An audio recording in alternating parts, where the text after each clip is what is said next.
G'day, welcome back to the podcast. This is the first instalment this year of Three Mates. It feels, we said originally, a month every 6 weeks we were going to do one of these, and it's nearly April.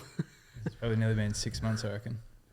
Yeah, it's been probably a good 6 month stint in between the three of us sitting down for a pod. Yeah. If you chuck, Christmas in there, call it a hiatus, the Queen's birthday, the February long weekend, January long weekend, it makes sense we're here now. We could have fooled everyone and said that it was actually filmed in December because the Christmas tree is still up in the background. Pure laziness on my end if you're watching this. You can see the Chrissy tree there. Pre-planning is a pretty important core value of yours. I think you're just pre-planning for December 2024. Yeah, well organised. We won't even be in this apartment by then. Yeah. It's going to have to come down at some point. But so good to be here, lads. We've got, I think, a really fun topic today in a conversation around life by design. And I think this is really interesting because we've touched on a bunch of different things over the course of our little Three Mates pods that relate to this, being things like values and habits and rituals and all of these types of topics, which I think will come into play a little bit today. But for those of you who have never listened to or watched a podcast in which we run the Three Mates format, a bit of an update.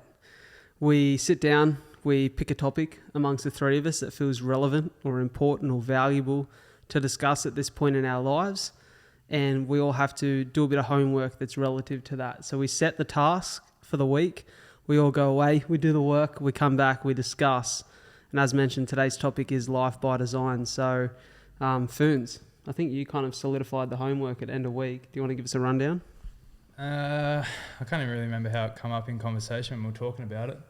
But in terms of the homework, it was to come up with what pillars, what key pillars in your life are most relevant to you or give you the most value, I suppose. Well, this was another part of the homework was how do the pillars that you want to live by, how do they differentiate from values as well? So I think they are quite close. I think we've all probably done our own definitions here, so we could probably even kick it off with that. I suppose how we're differentiating this from values per se, and then jump into the homework from there. Yeah, I guess, what we were doing is identify the core pillars that allow us to live a life by design, right? To ultimately to craft our dream life. And just as a little tangent, I forget where I first heard it, but the phrase a life by design, I thought was so cool when I first heard it. I thought I resonate with that. Live a life by design. So everyone, what's your dream life, or what's your ideal life look like? It feels very fantasy, hypothetical, but to hear someone say, you should craft a life by design, or you should design your life. I really liked that as a phrase when I first heard it because it feels like there's a lot of control to it.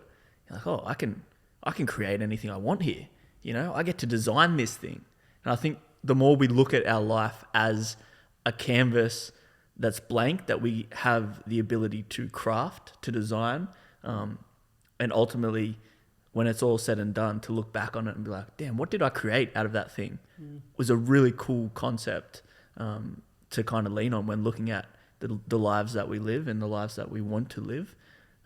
So yeah, just a random throwaway comment, but I really like the phrase, live a life by design, create your life, Yeah, I think it's a very relevant topic because more than ever, as a man who's growing up, as a man who wants to get the most out of his life, as a man who sometimes feels like I'm a little bit time poor for the things that I used to have when I like to say when I was living a more flexible life, I was actually living a little bit of a lazy life a couple of years ago, and in the position I am now, there's rarely a day off to just hang around and do things.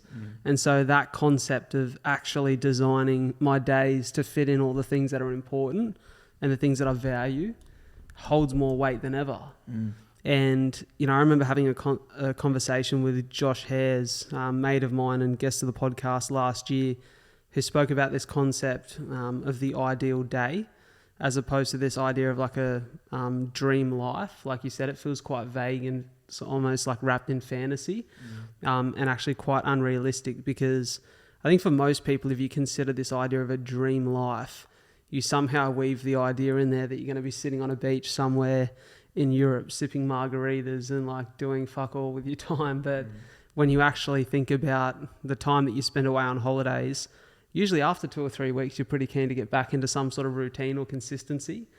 And so I think there's such an element of that consistency, routine, the daily practices that make for, you know, good living by your definition, or a successful life, really fits into this concept. So maybe if we can run from, like you said, Phoons, let's all identify, and we'll go down the line, like what the difference between values and pillars are for you. And then from there, we'll all go into identifying our homework in the long form way that we like to. Yeah, absolutely. Probably a good way to shamelessly plug one of our previous episodes, which we all did, which was on core values.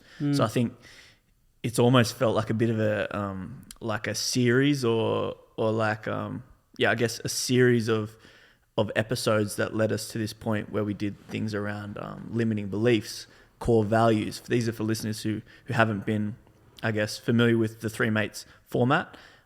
You know, we had a conversation around masculinity, and then we talked about our core values. We talked about our limiting beliefs. So yeah, probably a good place to start to think about core values. And I guess we'll touch on how they differ or align with what we're talking about today, which is the pillars, almost the foundations that allow us to live a life by design. Yeah, I'm interested to get into this because I know that you and I almost had differing opinions in how, you know, what comes, you know, it was the chicken or the egg conversation, right? Like which one comes first. And so I think that's the beauty of this, is that for everyone it can look a little bit different, hence the idea of life by design. It's your design. And so I guess I'll kick it off. Go for it. And just talk about, for me, what the difference between the pillars and the values is. And so when you asked that question at coffee on Tuesday, Phoons, you were like, what is the difference between values and pillars? It kind of stopped me in my tracks for a second, because I thought, I can see a lot of overlap in both for me. So how do I identify the difference? And I was thinking about it during the week, had a spare moment where I sat down and really intentionally thought about this episode. And for me, I was like, what sort of practical explanation can I come up with to determine how I look at that and implement it in my own life? And I come up with what I'm calling the wheel of being your best self. Ooh. And so, you know, I like to come up with these concepts that sometimes make no sense, but sometimes they hit the money. That'll sell well at the markets. Yeah, works 100% of the time, 60% of the time. So within the wheel of being your best self, talk about the structure of the wheel. So the hub of the wheel for me, the foundation, is the values. So they're the things that, like, ultimately, what is a value? Well, it's something that you know, like, it's a concept, it's a thing, it's something in your life that you put a value on.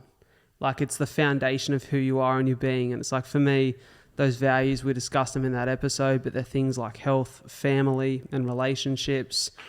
They're things like, for you boys, you mentioned the ideas and words around like honesty and these sort of things, integrity. So they're examples of values. And then for me, the spokes of the wheel are the structures and the systems in place to live according to the values. They're my pillars. And so the pillars for me are practical. They're practical ways, like the values are concepts. The pillars is the practicality of how that concept is put into a structure to then be the wheel, which is the doing, the moving through life according to those values, supported by those pillars. And so that's kind of the way I looked at it. Does that make sense? Very metaphorically, but yes. Yeah. It makes sense, but it's funny because I almost have the complete opposite. Yeah, which is it. I think this is interesting. Yeah, right? so you're envisioning a wheel. I'm envisioning physical pillars, almost like that would run around the Colosseum, for example, like that are upholding a structure. So the structure being our life as a whole, these pillars, I've identified 5 of them, are these like columns. And then within the pillars are the practical values that, for me, the values are the doing. So it's like, say, for example, one of my pillars is self. So the pillar of self, the concept around, and we'll get into it, but your identity, your beliefs, the way that you view yourself, that's an important pillar within my life. And then the values within that could be, well, what is that man? His values are integrity, honesty. His values are compassion, kindness. So that's kind of the action steps that make up the self, which is the pillar. The values being the things that you do in order to satisfy the pillar. So another example would be the pillar of health. Then the values within health could be fitness, nutrition. They're the doing parts. So the fitness, the going to the gym, the exercising, the eating well, they live within the pillar of health. So for me, the pillar is the overarching, umbrella, and the values live within it.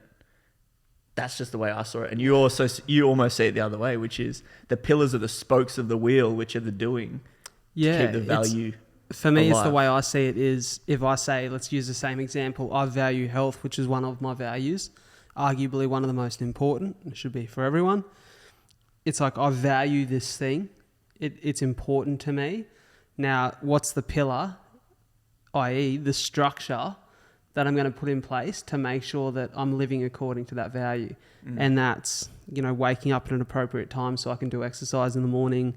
It's, eating a diet in which supports the ability to maintain that health, but also to train and to exercise and to do these things to look after myself in a way that allows me to move through the world as a healthy person, as a fit person, as a strong person. But I think this is the beauty of this topic. Like, it can be different for everyone, and it should, because you should be able to identify the kind of person you're being.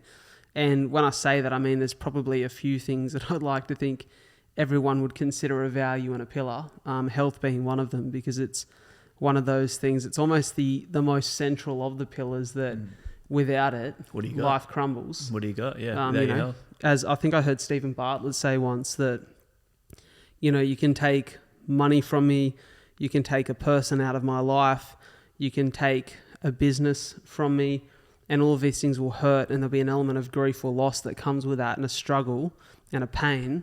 But if you take my health, you take everything in the process. And so I think, that's something that should be universal. But what's the difference for you, Phoons? I reckon I'm probably on Brad's side more so than Joey's side for this. Oh, of course, yeah. Oh, they're always picking on me on this podcast. We've spoken about this, ganging up on me. Right or wrong, but I didn't get quite as metaphorical as you guys. Mine's quite simple, but it hasn't been stress tested, so I don't know how true it is. But mine's very simple. Values are internal, so that would be mind. Pillars are external, so that's body. And then when they are aligned, you're living your soul's purpose. Ooh, so values are internal, mind. Pillars are external, body. And when they're aligned, you're living your soul's purpose.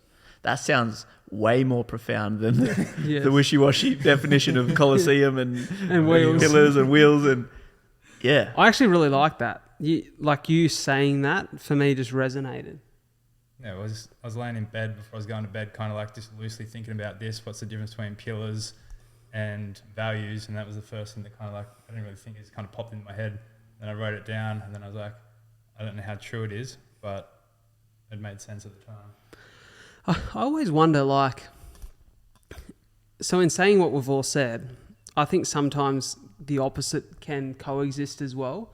Like, I think for some people, they find themselves living according to a pillar, right? So let's say, for example, you've never really valued your health before, but all of a sudden you value a friendship or you value a partnership, and that person says, hey, let's hang out more.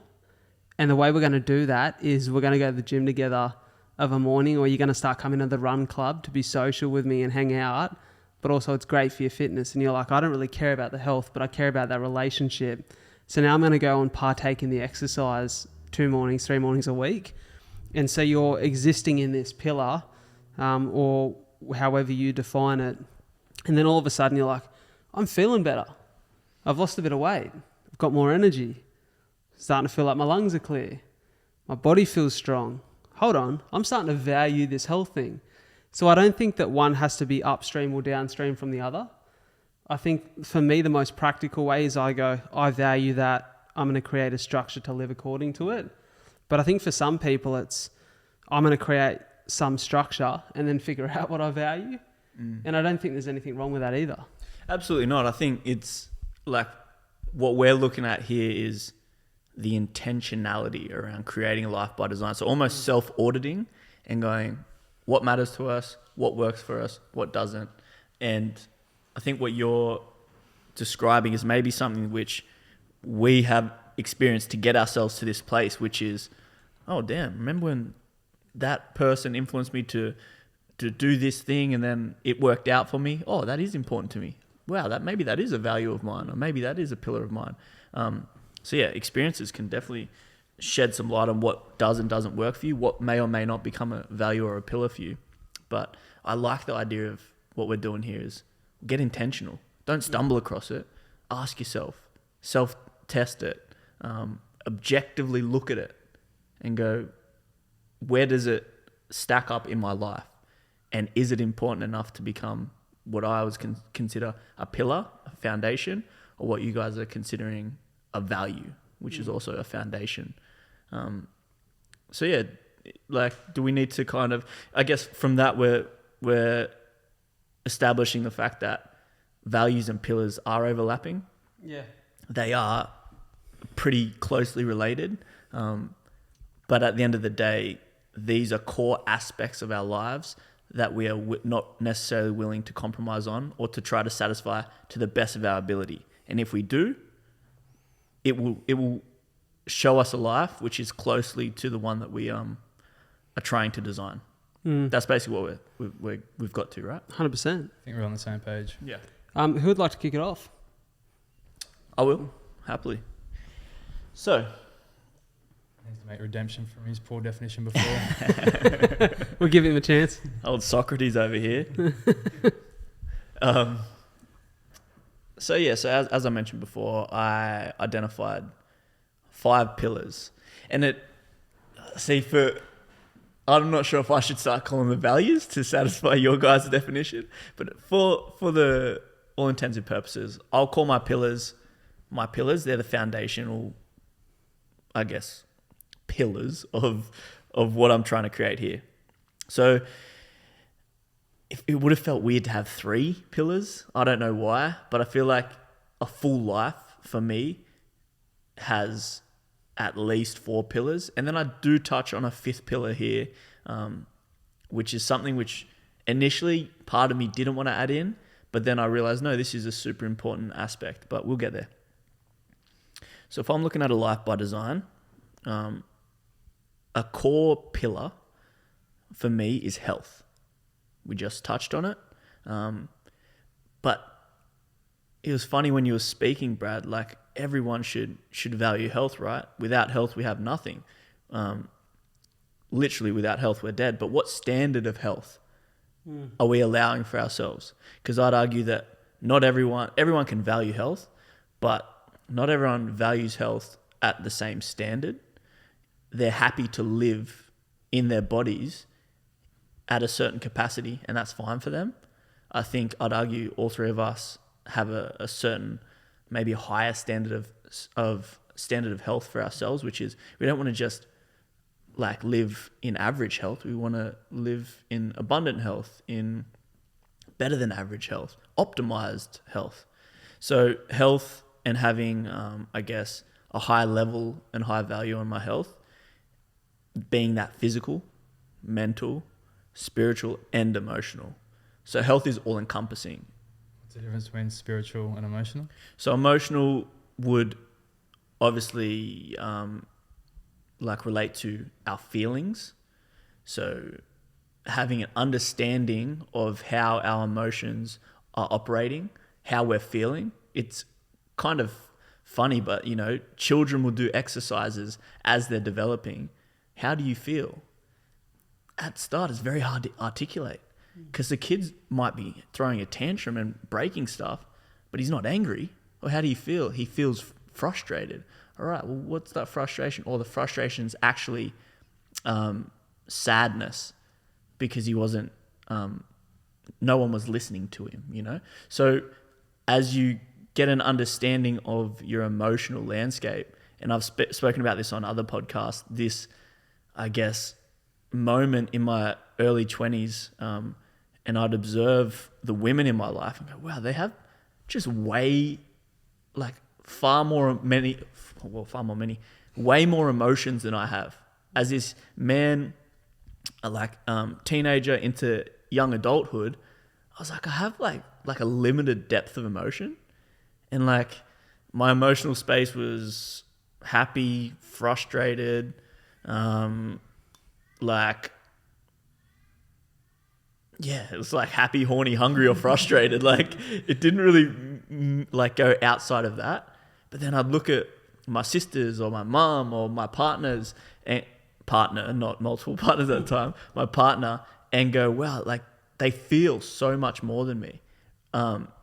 So it goes to show there's not just 4 or 5 emotions. There's a lot of emotions. And as you explore the depths of your emotions, I think it's something important for us to do as human beings, but then understanding emotionally, how do we regulate our emotions? If we're feeling this way, what works for us to bring us back into an equilibrium? So that for me is emotional health. Spiritual health looks like almost, if you think of it from an existential point, where am I in the world spiritually? How do I feel about my existence? And that spiritual doesn't mean religious. Spiritual, for me, is kind of exploring the concept of what's outside of us as human beings, just chilling here on this planet Earth. And I explore that through meditation. Bro philosophy, whatever it is. That to me is touching in with the idea of intuition, or, all of these, I guess, esoteric concepts around spirituality, for me, differs from emotional. So a mental health, I think, maybe for me differs from emotional because it is probably more closely related to physical, which is my mental health, which is almost hormonal based. So, to fall into, and I don't pretend to be a doctor, but states of depression or anxiety often are correlated with hormonal imbalances. So depression, whether it's relating to your cortisol levels or anxiety relating to other stress hormone levels. And so how is my mental health? And that looks like, all right, checking in on my headspace. And my headspace relates very closely to my physical health. When I'm eating well, when I'm training well, when I'm sleeping well, my body is operating in a space where my hormones are working as they should be. And that means that I'm feeling good about my day. I'm feeling motivated. I have drive and ambition. I'm not riddled with fear. So that's kind of where mental health differs from emotional health. Just to chime in there, I love what you said there, because I really resonate with that in particular. And I heard a really great concept by Chris Will recently that I feel hit the nail on the head for me, and it could be different for anyone else. But he was being interviewed by Piers Morgan, and Piers it seemed like he run this segment at the end of the show where he asked him a bunch of questions like this or that. And he said, physical or mental health? What's more important? Yeah, what's more important to you? What do you place as a higher priority? And Chris thought about it for a second. He said, physical, because I think mental health is downstream from physical health. And I was like, oh, that resonates with me so highly. It's actually something I've got written in under my health values here, because my mental health is fucking bang on when I'm consistently exercising. Yep. Yeah, no, I agree with that wholeheartedly. And so I guess that'd be the distinction between health as the foundational pillar and then what that encompasses, which would be physical, mental, spiritual, and emotional. Another pillar of mine, the second, is self. So I've written here self, capital S, self. It's your identity. It's your belief systems. It's your view of the world. It's your personality. And this is workshopping this idea of self, but I wrote here kind of my definition of it to maybe help you guys understand. So I wrote here, I don't believe self is just inherited at birth. You know, you're born Brad or you're born Ty, and that's just who you are. That's who you are. I think like it's developed. This concept of self is developed, and it can be transformed, and it's malleable, and it's this evolution. So it's impermanent.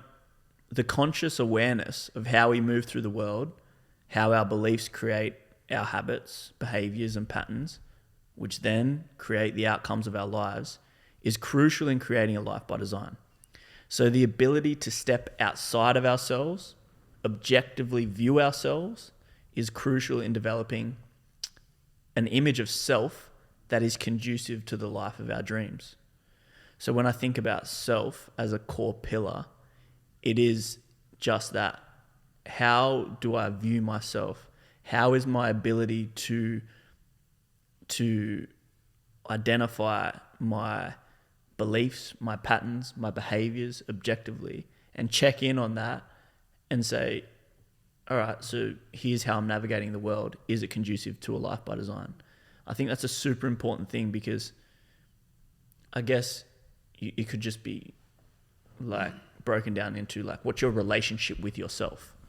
So if you value relationships, which is another pillar of mine, this is almost a separate relationship that holds the most power for me, which is how do I view my relationship with myself? This is almost you objectively sort of coaching yourself going through life. Yeah, like developing that as a skill to sit down, to get quiet enough. Again, this is often done in a meditative practice for me, and to go, how am I showing up? And try to get rid of the emotional triggers around things that have happened in the day, or try to bypass, bits of ego that are trying to sway me into how did I actually show up today? What did I do versus what I said I was going to do? How did I treat people versus what I've said how I want to treat people? How did I feel about certain things? How did I respond to certain things? This as a practice of like developing self, and then from there, within the pillar of self, identifying, all right, well, what are my values? So how did I show up in the world? Is this practice of objectively looking at self. And then how do I want to show up in the world is where core values come in. I want to show up as a man of integrity, as a man of honesty, a man that communicates, that expresses, that is creative. So then when I look at the pillar of self, it is kind of like, did I live in alignment with those values? Cool. Then I'm satisfying this overall pillar of upholding myself to the standard that I want to. It's almost like Bit the wishy-washy, ultimate... but in my head it makes sense. Well, no, it makes sense. It's almost like the ultimate conscious competence, right? Like, that's what you're trying to almost achieve? Yeah, it's the idea of, I guess conscious competence, being aware of what's going on, of how I'm navigating the world, not unconsciously moving through the world without any, I guess, awareness of that. You go So first. growth is one of my key pillars, and this is kind of what you're saying here with self and keeping yourself honest and accountable. Kind of, I can see it almost as like you could almost somewhat title it sort of like growth. Yeah.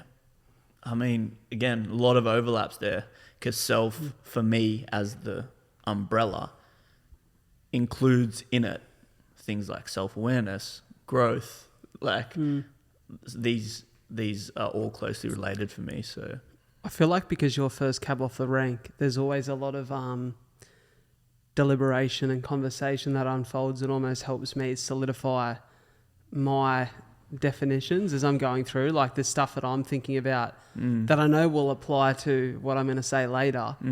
But I'm curious to like learn and see what you both have to think as we explore this. So I feel like there's a question that I want to ask off the back of that. Sure. Because what I've identified is similar to you, Phoons, in my pillars. Growth and learning is one of them. And there are things that link to this idea of identity as well in relationships. But I like the way that you've particularly called this self. And I was thinking, just as you were saying that, about the idea of, being able to like externally observe the way that you are existing in the world and living, and, you know, question that and sit down and have a conversation with yourself. And one thing that I think I'm not particularly good at, and I need to be better at, is I can have a pretty good definition and a pretty conscious observation of myself to see how I'm living and know where I'm at. But one of the things I often struggle with is there's a level of consistency I like in how I am as a person and self that I often don't explore outside of it to see whether there's something else that I want to consciously bring into my life, or there's a way that I want to change the path. And this can look like a bunch of different things. This could relate to any area of my life, right? But I think, you know, thinking of the story of the prodigal son, which has been a bit of an obsession of mine over the last couple of months, and it's like the prodigal son is the son that almost goes out and prostitutes himself to the world, like challenges the intellect. It's like going outside of what you know works well for you and feels secure and feels consistent to explore this area of life, to challenge that belief, to challenge that pillar or that value, to see if there's something that you actually value or identify with more. And there's extreme versions of that where people go so far outside of self, and there's all different reasons behind that and different motivations.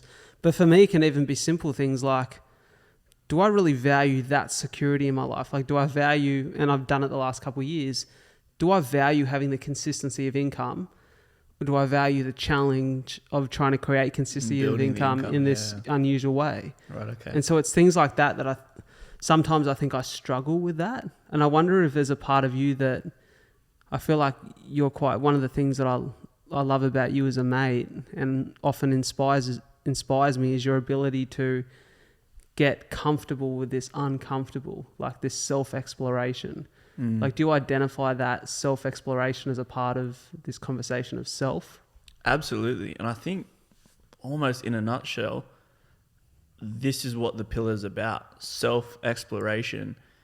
And I don't know if I've found a place where I go, this is it, and this is the exact alignment for me. So at this stage in my life, it almost feels like it's all self-exploration. I don't pretend to have it figured out or to know myself completely. When people are like, oh no, I know who I am, I'm like, I don't know who I am. I know like who I've been because I've like objectively tried to look at myself through the lens of the world and go, well, how did I show up in my teens and in my childhood? Okay, so that's who that guy was. But I've like opened this Pandora's box and I'm just exploring all of it, and I have been for probably the last 6 to 8 years. It's like basically a process of elimination. Yeah, process elimination. And that's where I found myself, Phoons, to go, okay, so I know what doesn't work, and I don't have this urge to step away from what seems to be working now to like explore the stuff that hasn't worked. I don't feel like I need to step outside in that, but I'm also experimental enough to go, well, this might work. That kind of sits in this field of things that I know, you know, allow me to still live within my values and allows me to live within the confines of stuff that I've identified as healthy and basically that's where my exploration lies. Is I don't pretend to know what's going on or to fully know myself, and that's kind of the fun of it in this idea of self. It's like committing to the exploration and the awareness of going, check in with myself. How am I showing up, and is it working? It's like a term that I stole from Jordan Belfort. He calls it bifocal vision. So have one eye on the prize and then one eye scanning the horizon for opportunities. Yeah, okay. Like have one eye on who you think you might be and then one eye exploring all the opportunities. Yeah. There's something I just found in my notes that I feel like is probably the cleaner way to explain what I was trying to express before, because I feel like you've answered it. But James Clear, author of Atomic Habits, has this great quote: the tighter you cling to your current identity, the more challenging it is to grow beyond it. Right. And I guess that's what I was sort of trying to say, maybe something I need to improve at. Like there's certain things that I hold as valuable to my identity, little things like having a podcast that has these certain measures or markers of success that sometimes challenges me to step beyond it into new territory in case it's quote unquote less successful than the version that already existed. You know, like it's almost like, oh, if I don't run 3 days a week and then I'm not the guy that is capable of running the marathons because I wanted to try jiu-jitsu or I wanted to go back and do some Muay Thai or whatever it may be, do I then become a little bit less valuable because I was once the guy that could run marathons who hasn't run a marathon for 2 years? It's these things that like challenge how you see yourself as like validated by others outside of you. Yeah, see, I have zero fear in like breaking down an identity. And I say zero fear like it's this big inline thing. No, like I've done work on going, oh, I'm starting to identify with this a little bit too tightly. And then there's a bit of fear around, well, what if I'm not that? Whether it is, for example, I chopped my hair off at the start of this year. Like I had dreadlocks for 7 years. I was validated through my work in modeling. That became a bit of an identity. Joe is the dreadlock model. And then this kind of resistance came off when I planted the seed about cutting my hair. I'm like, well, man, I'm not going to be Joe, the guy with dreadlocks, the models anymore. Like, what is that? Now he just the fucking handsome devil with bleach blonde hair that doesn't have to maintain it anymore. You fucking bastard. It's this thing though of like, oh, I realized I was identifying pretty closely to having long hair. And I go, all right, well, lean into the fear of not having hair and chop your hair off. Cool. It was an exciting challenge. Did it. Realized that, yeah, my identity wasn't in my hair.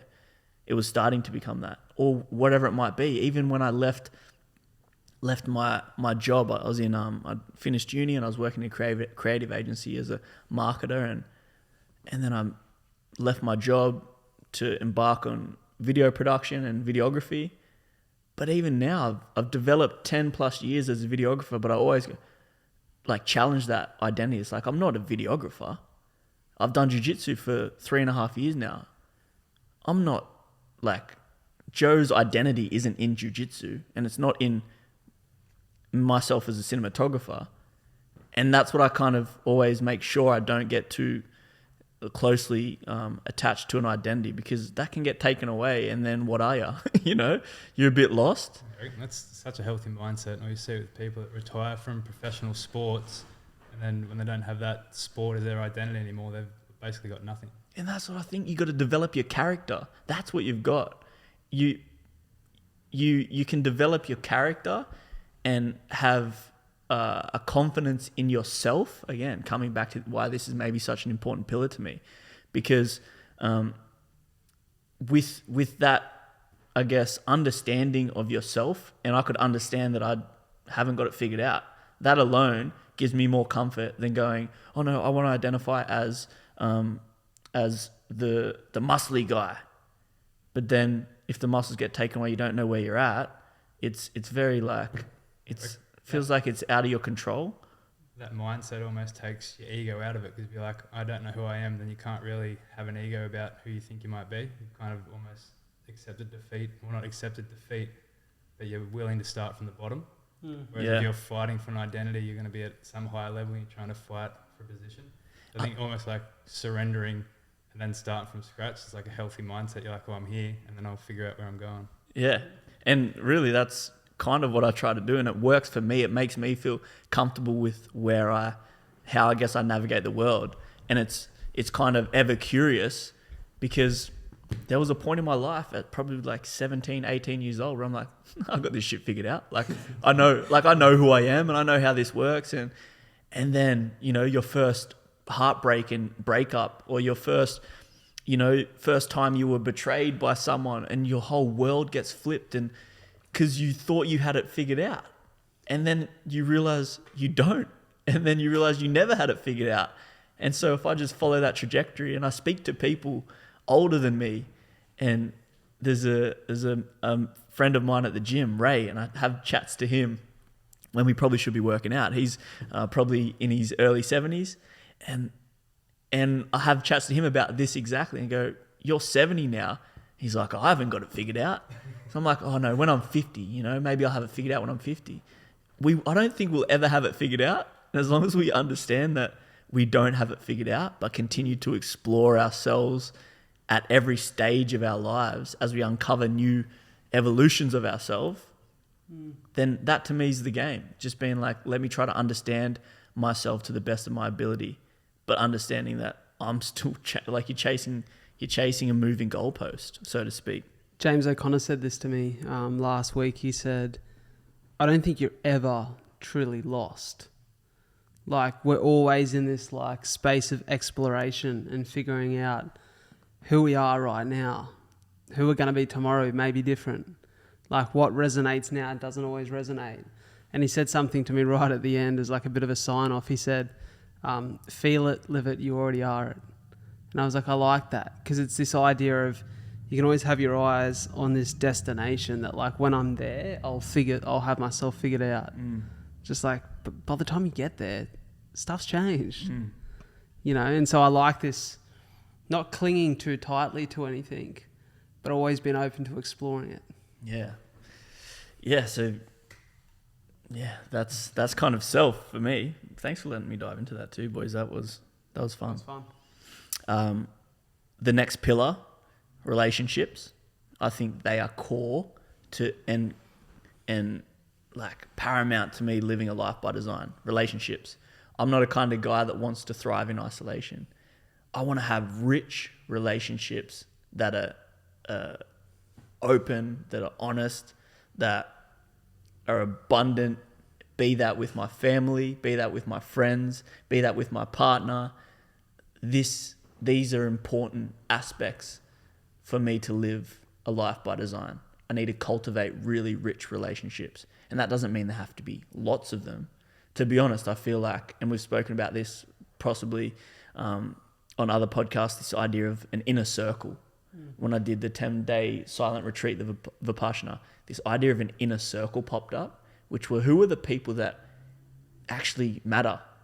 That, who are the ones within your inner circle that have opinions that you should listen to, that have that you want to show up for in a certain way? These are the ones that you should structure decisions around and in consideration of, not the followers on Instagram, or not the opinion of people, 2, 3 mutual friends, 2, 3, 4 friend circles removed. Who actually matters? Who do you give a fuck about? That's your inner circle. And they're the relationships which I want to cultivate and nurture and hold on to as important to live the life of my dreams. So I think we all value relationships with friends. We all have varying relationships with our family, but I think we can agree that relationships are so important to living like the life of your dreams. Couldn't agree more. Quickly on that, I watched a show on Netflix called Alone. I think it's called Alone, where they put people into the wild with like 10 elements. They can all take 10 elements and they've got to survive for as long as they can. Like they take a video camera, like a knife. They're basically living off the land for as long as they can. And when it gets to like day 30, like they're vlogging, and like the only thing they talk about is human relationships. That's what they miss the most, because they're basically in isolation. Wow. Okay. Like they're not talking about, like they don't care about KFC or burgers or food or anything like that. Money is the only thing that like breaks them, is the not having human relations or human interactions. Yeah. That kind of doesn't surprise me, as social animals. And it's weird though, because you see some people who have really been hurt by the world or been hurt by certain relationships, that their, I guess, solution to the pain is to remove relationships from their lives.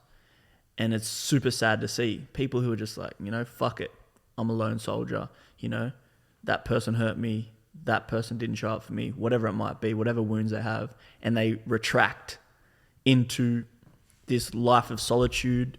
And I don't think that would never work for me. I've been blessed, absolutely blessed with relationships that have been rich. I've also had a handful of relationships that have really hurt me and really taught me the types of relationships that I do want to nurture and cultivate in my life. But I think, for me to craft a life by design, it involves really key relationships with really key people. I heard Chris Bumstead speaking about this, and it was it might have actually been on Chris Will's pod. And Chris had become like the face of this like lonely soldier alpha male meme, in which it was like him in the gym, hoodie on, sweating, like intensely focused on the task at hand. And it was like, what would follow were all these words of supposed inspiration around how it's only about you, block yourself out from the rest of the world. Disappear for 6 months. Disappear for a year, become the man, this, that. And he was asked about whether he likes being the face of this said meme that had become so popular online. And he said he finds it hilarious because he looks at his own success. And for those of you who don't know him, he's the Mr. Olympia champion, like the last 7 years running in classic physique. He's super good at his sport. He's incredibly consistent at it. And he said that there is absolutely zero success without the team of people and the family and like the inner circle around me who have been the ultimate support of everything I do. Like without them, none of this success exists. Mm. So it's so far removed from his experience. And so I was talking to Jared Wynn, mutual friend of all of us. He's this week speaking a week ahead of time. He's this week's release on the podcast. And we sat down and had a really good conversation. And we spoke about this concept of, if you want to go fast, go alone. If you want to go far, go together. And he was saying that he'd been out on a run that morning and he's currently training for some big ultras, and like he's been training with Dino, Burjo, and a couple of other mates, and like they've enjoyed that experience of training together. And he said, I had that exact thought on the run this morning. And he's like, and when I think about my business, people often say, oh, Jared's business. And he goes, and I know that as soon as I hear that, I always pull people up and say, and he did it to me. He goes, no. It's my business. It's Ryan's business. It's Reese's business. Like we created it together. Without any one of us, it wouldn't be the same. It doesn't work. And so it's like this idea of, he said, I think you should focus on, working on yourself, learning how to become comfortable in the isolation, learning how to figure out what you require individually to be at your best, but also be around people, be connected, have strong relationships. And I think that's beautiful advice. This is a quick tangent, but what do you reckon the appeal is for like young males to like identify with that archetype? It removes themselves from the possibility of pain. Ooh, if you can't, I think pain is inevitable in life. We speak about, suffering and people suffering because of these breakups or these relationships, but it's an inevitable to feel that pain. It's inevitable that at one point in time someone is going to let you down. It's inevitable that you'll be betrayed by somebody who you thought you held close, or that maybe something doesn't work out. And I think people like to protect their own ego, blame everyone else for the results of those, and sometimes not look at themselves or look at their own actions and reflect on who they are and how they're showing up for those people. So this idea of being lonely.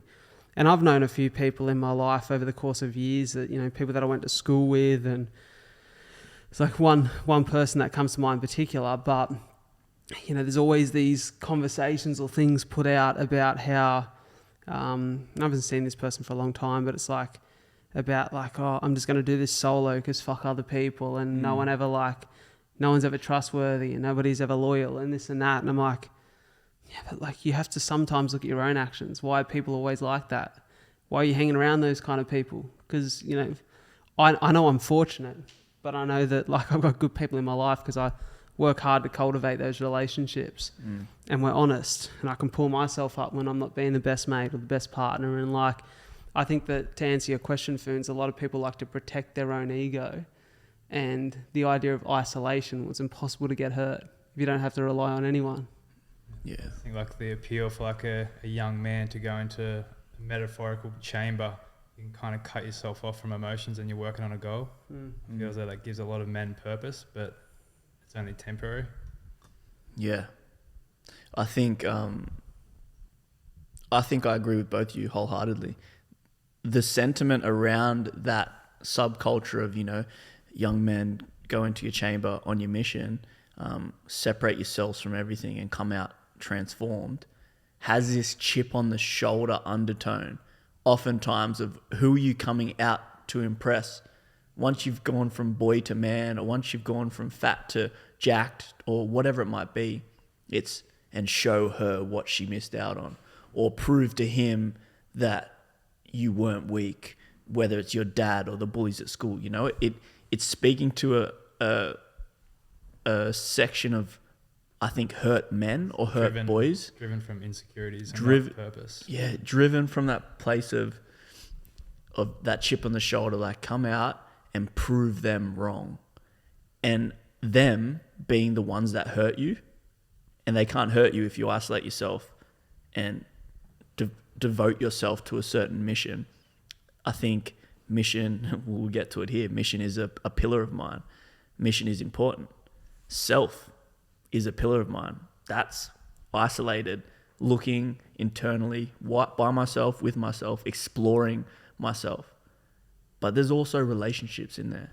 And so these all have, I guess, value, but choosing that isolated chamber lifestyle, I think, can be a little bit toxic. And if you're running away from relationships, like you were saying, Brad, what are the relationships you're running away from? The ones that hurt you are not the ones to nurture, to cultivate, to seek. You need to seek the right relationships, loving, open, honest, reciprocal relationships that fulfill you and bring quality of life, not the opposite. Yeah. So don't run away from relationships, run away from the wrong relationships. How do you know if they're wrong relationships? You get burnt. You get burnt and you learn, and then you go, all right, there's a boundary for myself. Let's try to explore myself enough to know what works for me and what doesn't. And that's where self comes in for me. Yeah, I like that. I'm going to blast through this because I'm taking up a lot of the time, but that's fine. Mission is another pillar of mine. And so mission, in a nutshell, what activities give you the motivation to wake up every day? It doesn't have to be more profound than that, in my opinion. What is my mission? What is my purpose? Call it. Well, what gives you the motivation to wake up and to put one foot in front of the other and to not stay in bed and in a depression or in a dark hole? And if you are in a depression or a dark hole and you can't wake up or you don't want to wake up, I think it's because you're lacking a mission. What's something to motivate you to move forward? I think we all have spoken about how we thrive with some direction. And so that in itself doesn't have to be grand. It can be grand. It doesn't have to be grand. The idea that you're waking up to, go to work because your mission is to provide for your kids, that's a grand one. So what is my motivation to wake up every day? Oh, I would do this because I want to see my kids smile and I want to provide for them. So that is your mission. Boom. It doesn't have to be this big sexy thing of my mission is to change the world. No. Your mission could be I want to be the best version of myself that I can be. So I'm figuring out how to do that. So that's every day I wake up to go and explore how I can be my best self. Or I want $10,000 to buy a car. That could be a temporary mission right now. You're waking up to do a thing. That's your mission. That's your purpose. That's your direction.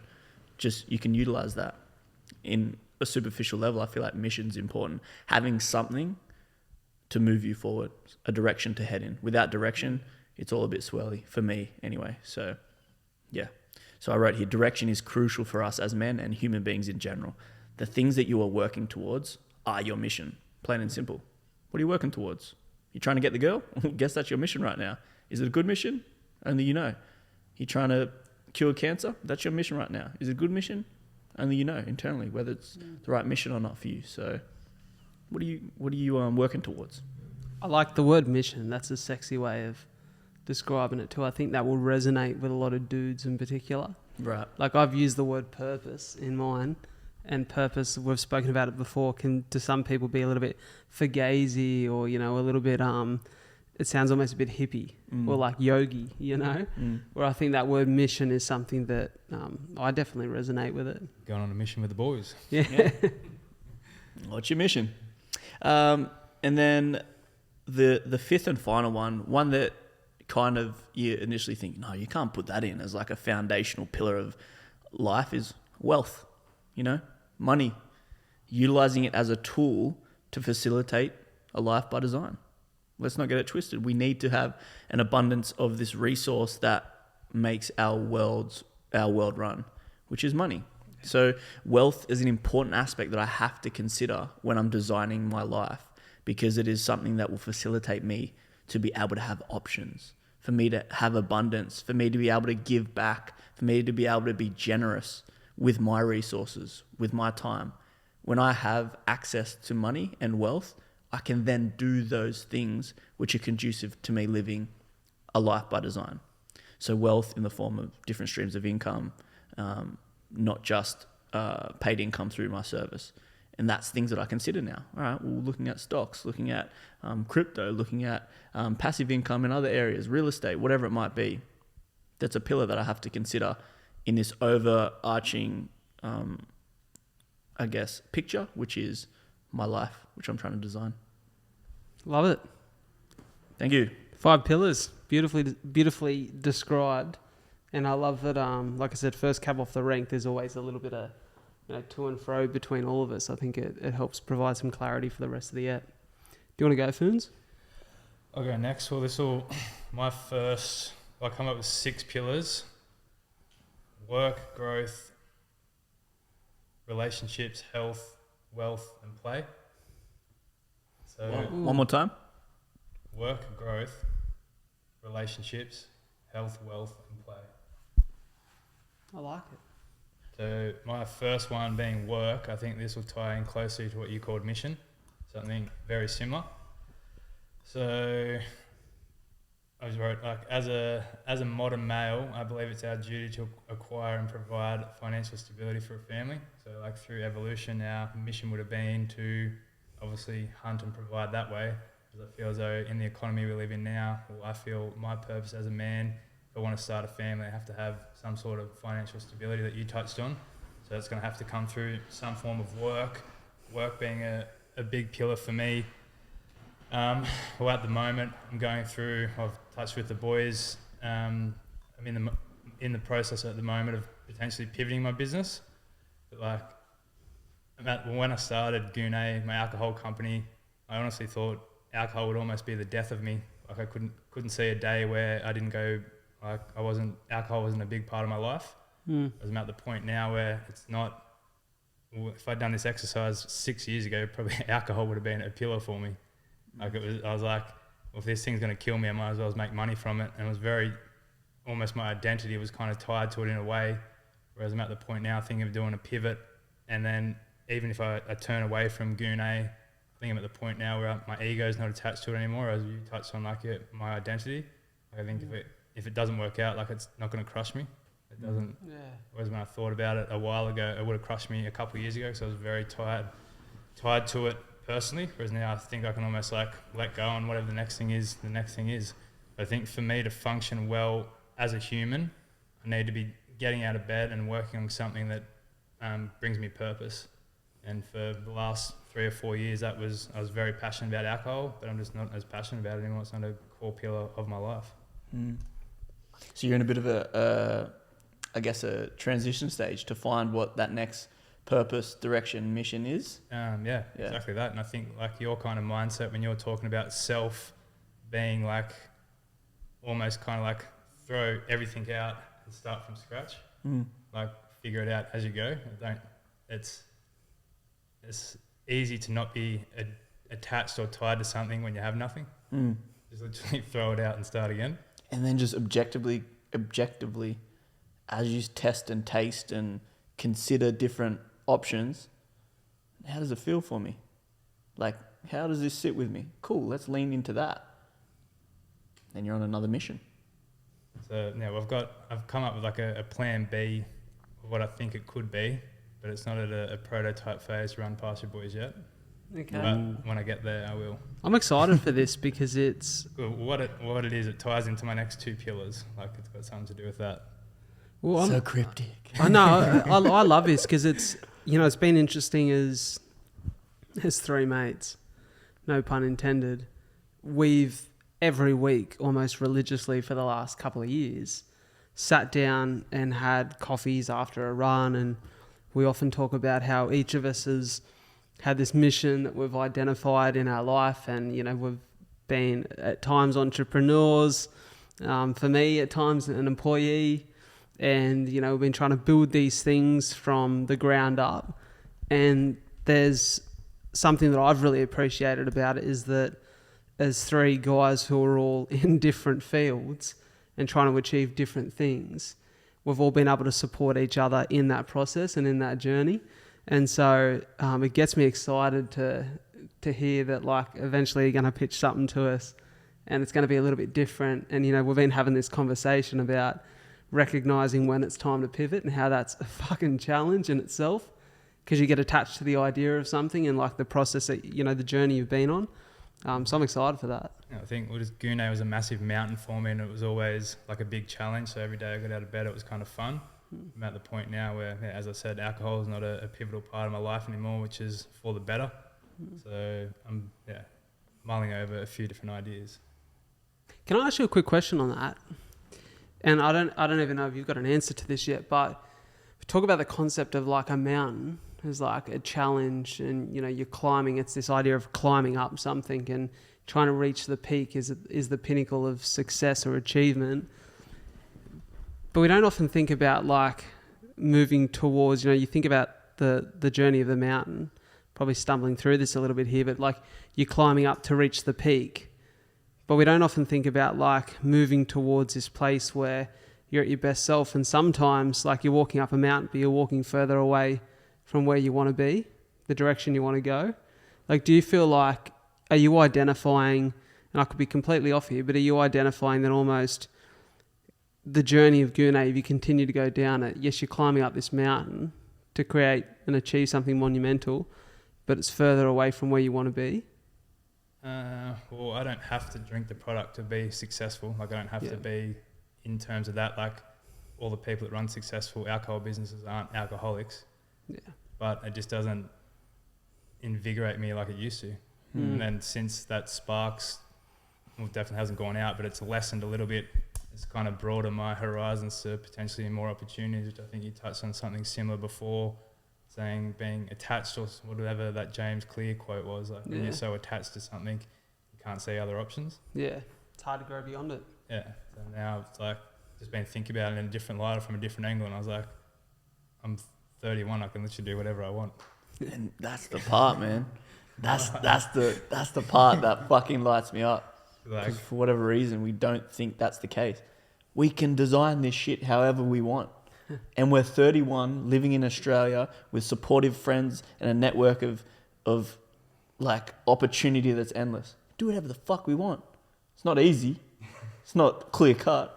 But we really can move towards whatever we want. That's so cool. If you want to be objective about it, well, in my life anyway, I don't have kids that I'm supporting or a mortgage or anything like that. But the worst failure I can have is this judgment from others. So if you can get over that fear, then you've kind of got a clean slate to do whatever you want. Yeah. Do you think you passed that? I don't know if you can ever fully transcend it, but I don't think it affects the way that I want to go. Who do you think, whose judgment matters the most to you, to pinpoint it? Alex Hormozi's brought this up. He's like, if you boil it down to like, if you say you're scared of people's judgments, if you actually boil it down, it's like one person, and you're like, fuck, I really care what Trevor thinks if I'm going to do this. Yeah. But in terms of the one person that I would... Who's your Trevor? Who affects me the most? I think it'd probably vary on the decision that I'm going to make, but it would have to be someone in my inner circle. Obviously, the critics from the masses are never fun, but I don't know. I haven't actually thought about it. Do you feel it, but yeah, it's on your tongue? You don't want to lean into it? No, I think honestly, I think it would change for every decision that I'm going to make. Like, Okay. I think it would be case by case. Yeah. Yeah. Well, It's interesting. I'm looking forward to hearing what the next step is. Yeah. You know? Like, yeah, you know that exercise, like you said with Hormozy. I'll keep you You posted. boil it And then down. my second pillar would be growth. So I think I mentioned this to you the other day in the car. There's a Japanese term called kaizen or kaizen. I don't actually know how you say it. There's no direct English correlation for the word, but it loosely translates to continuous and never-ending improvement. Like I get so much clarity or focus or fulfillment when I'm growing towards something. Like if I'm stagnant, it feels like I'm going backwards almost. Like even in my training, it's hard for me to maintain a weight or a goal without getting bored. I generally go backwards. Whereas if I'm chasing something, it gives me a lot more, stability in my life. Do you reckon that creates this weird seesaw effect where obviously you can't always be going up when it comes to like weights, for example? You can't bench press 1,000 kilos. So do you ever... Speak for yourself. yeah. Do you think it'd ever create a thing where you kind of like self-sabotage to then get back on the treadmill of like improving again? You're like, oh, I dropped off on my training. Now I'm not as strong. But if I go back into the program and then I can see the numbers increase again. So it's just... I don't think consciously, but subconsciously it probably does happen. Yeah. If you like always need to be improving on something, but then you're at a certain capacity. Shut your eyes and take a step backwards and be like, all right, let's go again. Yeah, maybe. Yeah. Oh, Like, let's make it harder I've thought about this like- concept by self-sabotaging. I've thought about this in form of running. Yeah. So, like, if I think about my progress as a runner, most of my progress occurred between, like starting in mid-2020 and running my first marathon 5 months later. It's like that's where majority of the progress I've had. There's maybe been 5% of progress from that point, but it doesn't actually translate to much quicker numbers. Like if I look at the last year in particular, I'm no quicker than I was a year ago. I've run no further. And so I'm like, am I going backwards? Like, am I not making any progress at all? But then I think sometimes the progress isn't always in the tangible numbers, but rather in like, how do you measure the resilience of a muscle and its ability to like output and endure force and challenge and stress. And so sometimes I think that like, it's hard to measure the progress of the mind, where like you can probably sit and go, oh, like Gune isn't where I wanted to see it at this point and I've got to pivot. But then like you look at the progress you've made personally in like state of mind the last 12 months and you're like, oh fuck, I'm a much better man in the last 12 months. And so I think that like financially in my podcast, in certain areas of my life, I haven't made a lot of progress in the last year, but I reckon I have the most resilient state of mind that I've ever had in my life right now. And I think that's because I wasn't particularly progressing in any of those other areas that required like me to go internal. I'm quoting Hormozy a lot here, but he talks about that. It's like when you're building a business, whether it goes well or fails, it doesn't matter. The end product is yourself. Yeah. And it's hard to measure that. So in terms of growth, that would be... Well, growth is learning for me, and then something I want to start doing a bit more is like teaching. So Jim Quick has a quote that I like. That's when you teach something, you get to learn it twice. That's cool. I've always struggled to see myself as a teacher or like a mentor, just because I haven't lived a life that I've never really seen myself as a role model. It was like the last year, I'm proud of the decisions I've made or the person I've been. I could see myself more as a role model or a teacher. Whereas before in my early 20s, I definitely wasn't someone younger than me should model. Yeah. Whereas now I've made some key changes in my life and I believe I'm a lot closer to where I want to be. That's awesome. Definitely living a better life now than I was 5 years ago. Yeah, I love that. Where I'm at, relationships. I think this will be one for all of us here, definitely. It's a pivotal part of being a human. As I said before, the Netflix series, like you put humans in isolation, they basically go crazy. So I don't think you can strive. I don't think you can function without it. I'm at the point now where I can't deny that I'm a lover boy. I've tried to be a gangster and it didn't work, and I've just got to come to terms with I'm a lover boy. That's it. Welcome to the club, baby. So, Sitting on the lounge with a couple of lovers, not fighters. Yeah, 100%. well, actually, I'm reading a book at the moment, and it talks about the different archetypes of like men and boys. And one of the archetypes of a man is the warrior, but the shadow side of the warrior is a bully. And like, basically, I remember I've pretty much been a bully my whole life through school and in my early 20s, and got to a point where I was around, say, 25, where I was done physically, or what do they say, people in pain, hurt people. Like I was at the point where I'd done some actions where I physically hurt someone, and got to the point where I was like, well, this is actually like bad. So I stopped doing it. And then I think at that point when I stopped exerting violence externally, I think the bully turned on me internally and kind of turned into like deep self-sabotage and basically hated myself. So it was me versing like the warrior inside of me turned against me. Yeah, And wow. there's no way I could beat it because it knew, it was like I was playing chess and it was playing checkers. It knew me better than me. Can I ask you a question? I've just thought of this, and I don't know Very whether this resonates or not. But do you think that someone who identifies as a bully, or someone who is a bully, yeah? Well, I mean, just like for anyone listening, if you identify as someone who's been a bully at one point in your life, But I never identified as being a bully when I was younger until I reflected on it. I think it's reflection, right? Like you reflect and go, okay, at that point in my life, I was a bully. Do you think that bullies target the weakness in other people that they feel in themselves? Ooh. So to think about it, as a bully, are you like the insecurity about being soft or a lover boy, to use your words? Does that like trigger you in seeing someone else who's soft and confident and not, or maybe not confident, who's like softer and less like macho? You're like, I see that in myself and I don't like that about myself, so I need to target that in. Like if I front that, if I attack that, I don't have to attack it within. I don't have to come to terms with it within. Rage out of jealousy, or like a jealous rage. I haven't thought about it, but it does make a lot of sense. Yeah, interesting. That was very Confucius or something, wasn't it? There was layers to that, brother. Do you? I should have. So I know you were going to put on an accent and you stopped. I'll let you do it. And then he looked at me and I didn't pick up the cue and I was about to do an inappropriate Confucius accent. Oh my God. That was great. Cancelled. That was great. That's definitely something that I could like reflect on and look at areas where I have done it. And I reckon there would be. I was going to go full Confucius then too. I'm cramping now. I reckon there would be a correlation there somewhere. Yeah. Interesting, yeah. Interesting. So for me, how I break down my relationships would be into what I've got 5 key focus areas. 5 key focus areas. 1 would be my relationship with myself. 2 would be a significant partner whenever that happens. 3 and 4 would be friends and family in no particular order. They can be interchangeable. And then 5 would be some form of like community involvement, or like a society or group or a tribe that you're part of. Yeah, cool. Before you expand on this, I'm just going to do a quick wee break. Let's just pause for a minute. Sure. I was listening to, Scott Galloway?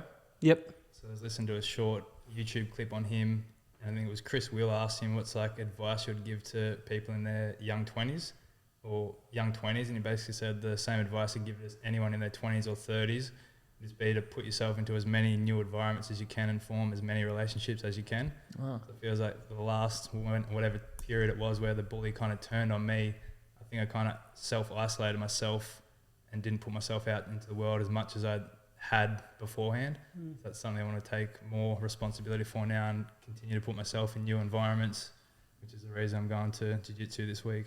Hey, welcome. Hey. Welcome. Next podcast, he'll have a couple of black eyes.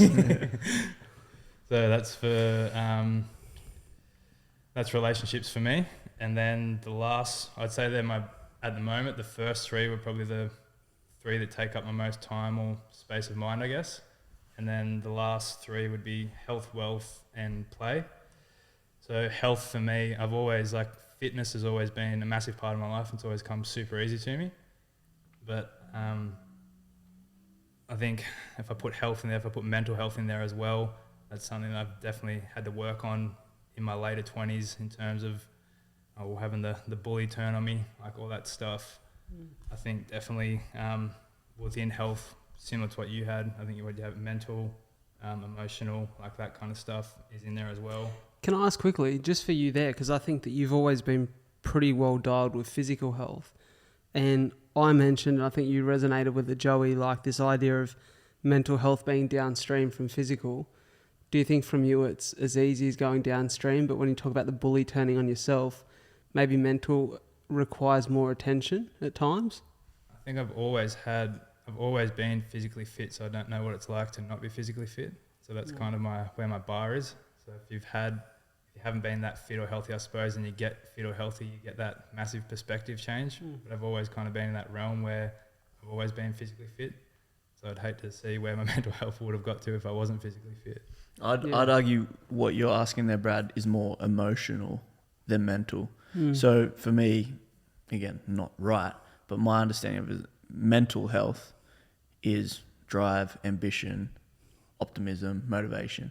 But Phoony's struggles were around emotions, whether it was jealousy, anger, loneliness, insecurities. These aren't mental health hormonal, these are emotional based. So I feel like your mental health, like much like all of us, has been good sometimes, has been bad sometimes, but I would argue that it was probably your emotional landscape which is more swirly. Yeah, I think my hormones are probably where they need to be in terms of my mental state, but just learning to deal with emotions where from a very young age I learned to suppress my emotions, or that was basically my coping mechanism.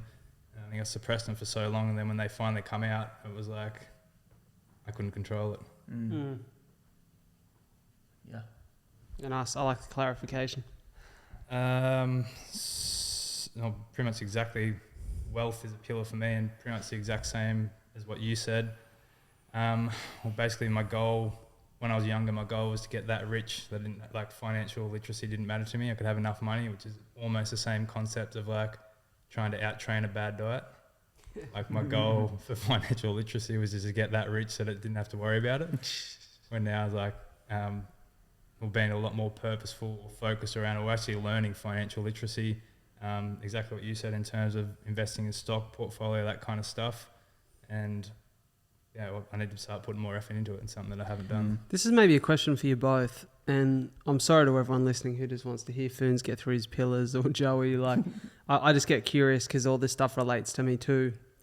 I'm sure it relates to people listening. For the two of you who are both entrepreneurs, business owners, how do you find like the conversation around money or wealth? It's great for a business owner who can say, I've been successful the last 10 years and I've broken through the barrier, and like I've got staff and I'm paying myself a wage and I'm putting money away and the business is in profit.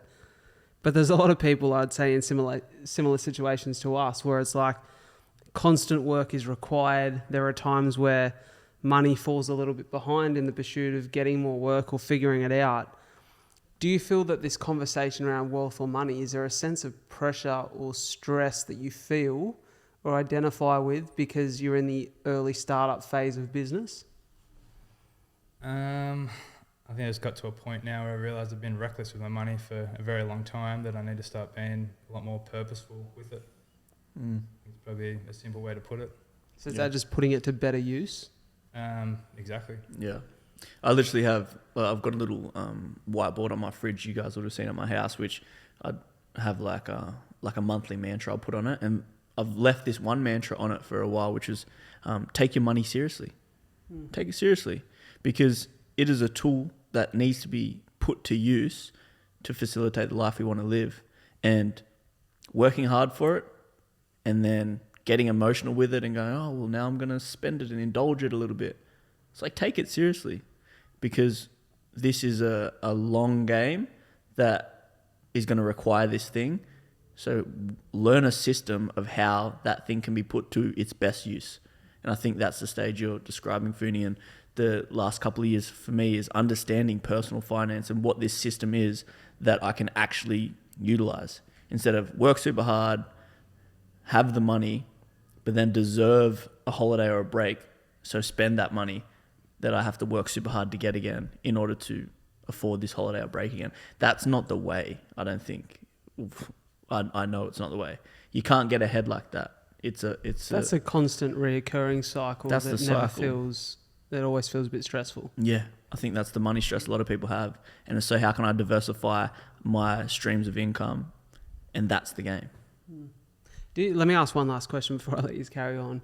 Do you think that, and I certainly do, so I'm going to put my intention out there early, I certainly think that our generation, because of the cost of living crisis, the housing crisis, our generation is somewhat...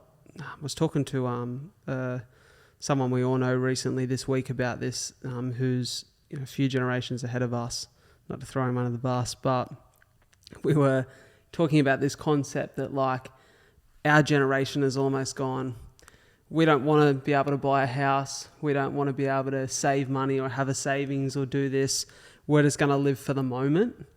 And like it's this, I guess it's like this feeling that's wrapped in paper that's supposed to make it like sound liberated or free or just like careless, and like we're happy to just experience life day by day and live in the present.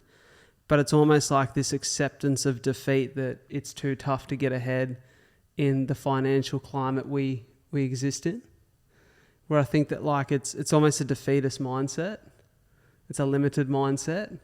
And I certainly had elements of, I'm not speaking out here as though I'm wise and haven't succumbed to this at some point in my life, and I'll address it when it comes to my pillars, but I certainly think over the course of the last few years, I almost demonized money and finances in a way that made me feel good about the fact that I didn't have any coming in. Yeah, it's just justifying it, right? If you look at our nan and pops, like that era, like they wouldn't spend 2 cents if they didn't had to.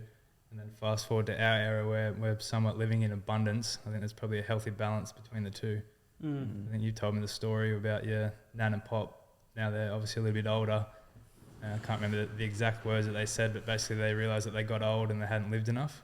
Yeah, I remember my nan said to me, it's funny because my nan would go down the beach for a coffee.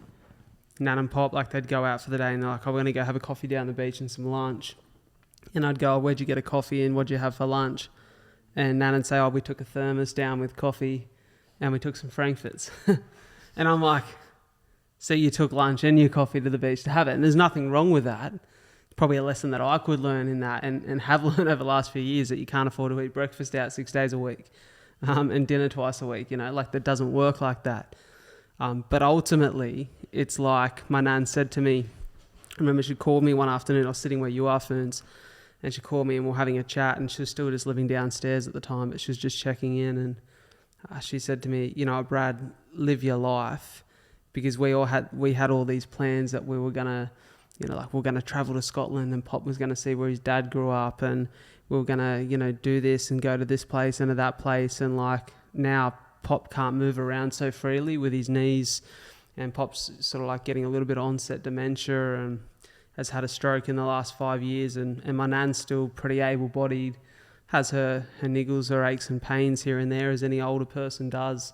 But my nan's very free of mind and, still has all of her marbles. And she's like, we never did any of that stuff because we just thought it would come later, and it hasn't. And, she was like, so make sure you live your life too. And there's definitely those times where she calls me and she's like, are you getting enough work? Are you this yet? Like, she still has those stresses about finances because they come from that war, depression era. Yeah. Great Depression, where it was like, man, money's scarce. Yeah. Hold on. You get stable work, you stay in that stable work. And so I've almost been in more of that radical mindset of like quit the job, sell the house, go broke, figure out how to make some money again. Like I've yo-yoed around. But yeah, it's like, I think you said it right. Like it's that balance between a level of being able to dial it in, but also a level of abundance where you're enjoying life. Yeah, I think that's a sign of the times, even your ability to be able to do that, to go, I've got everything financially secure, safe, cool. I want to try this, lose it all, and then build it all back. Like that's the opportunistic, abundant times we live in. So what a blessing that we can do that and we can explore in that way.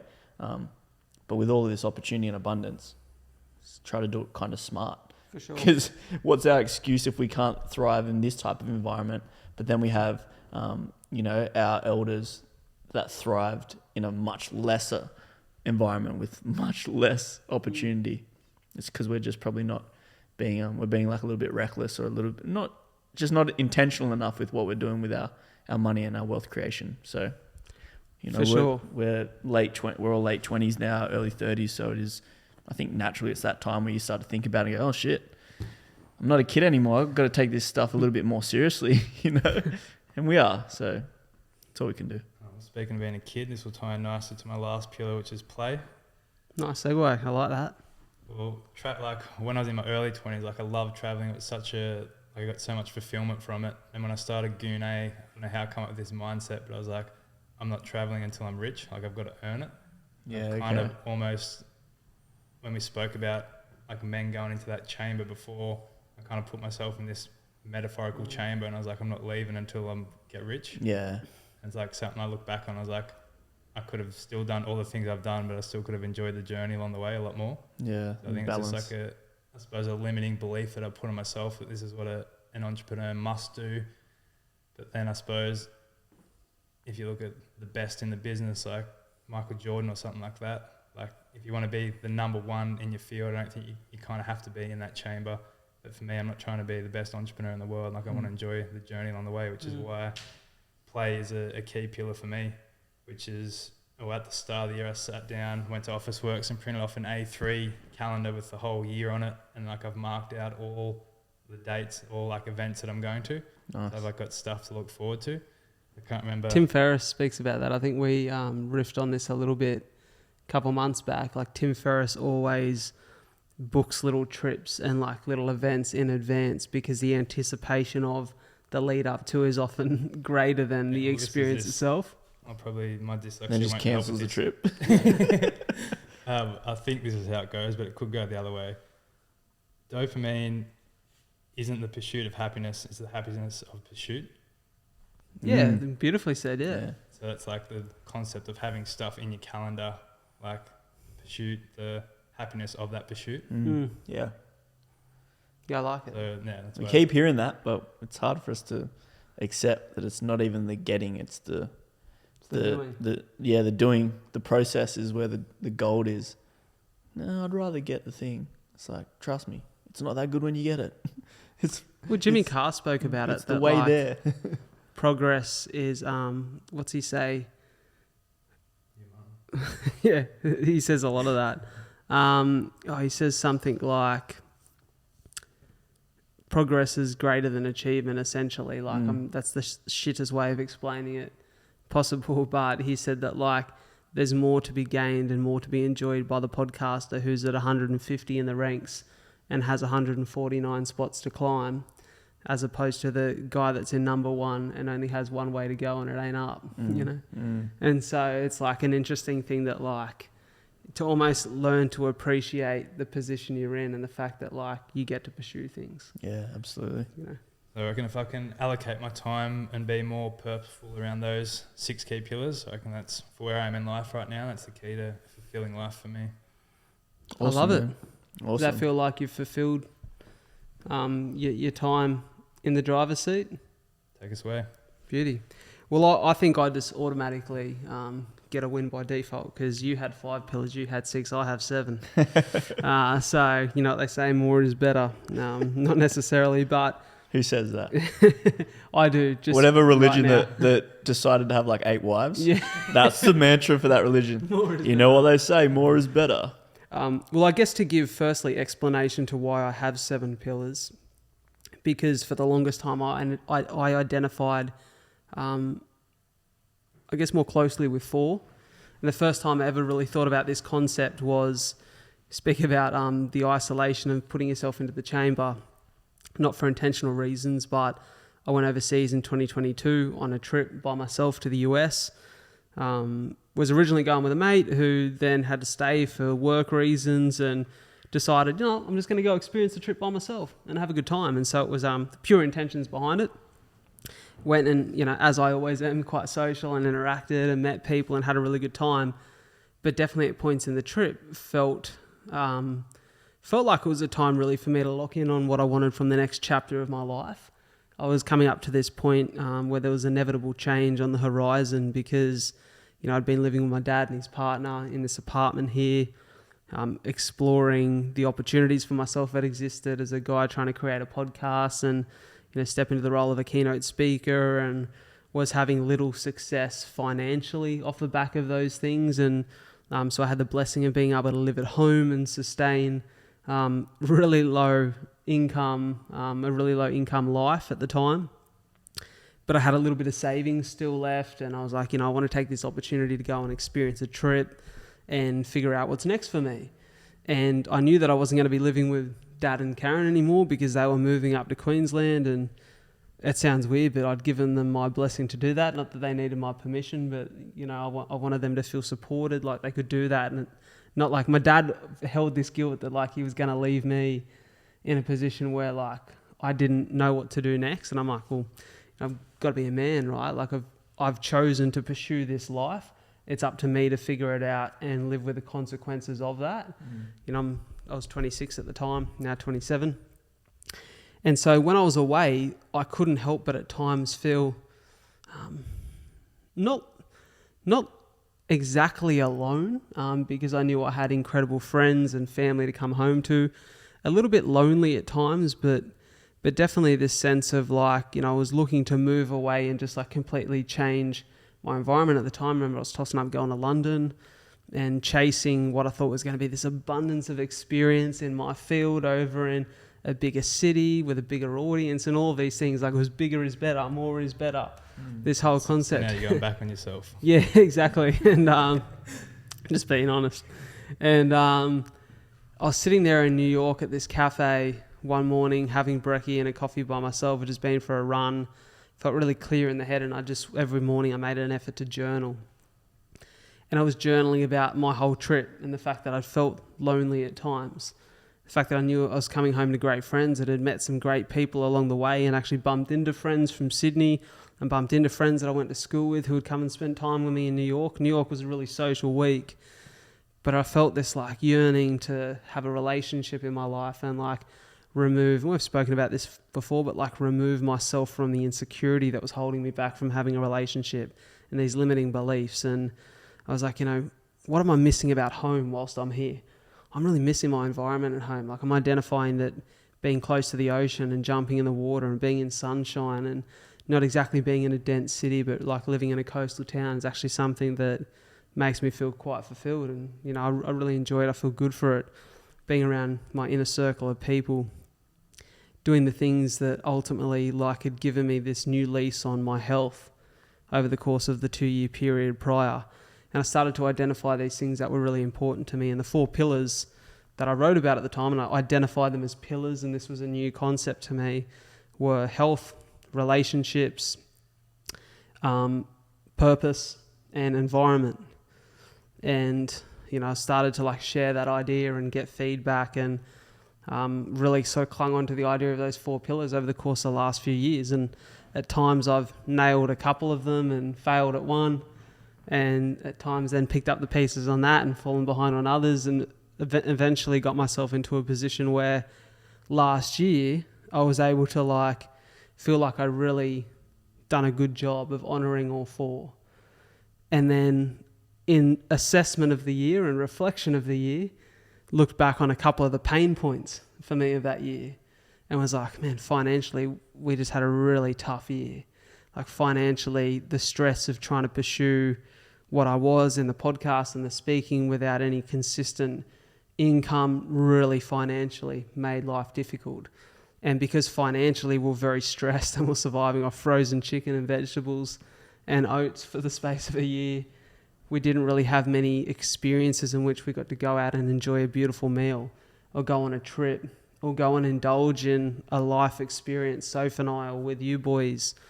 And so I was like, man, there's definitely some things here. And the other thing was sort of the more I spoke, the more I podcasted, the more I shared ideas and concepts and reflected on what I'd been sharing and touching on, the more I identified, man, I want to grow and learn and become a more polished, better articulated, more intelligent version of myself, because I feel like I can add more value to other people, but also add more value to me. And I felt like I'd been a little bit stagnant in my growth and my mindset and my learning. And so when I reflected on the year, there were almost these 3 pain points that I thought, well, if there are 3 pain points that were existed last year, and I don't change anything about them this year, they're going to be 3 pain points when I assess the year that was again.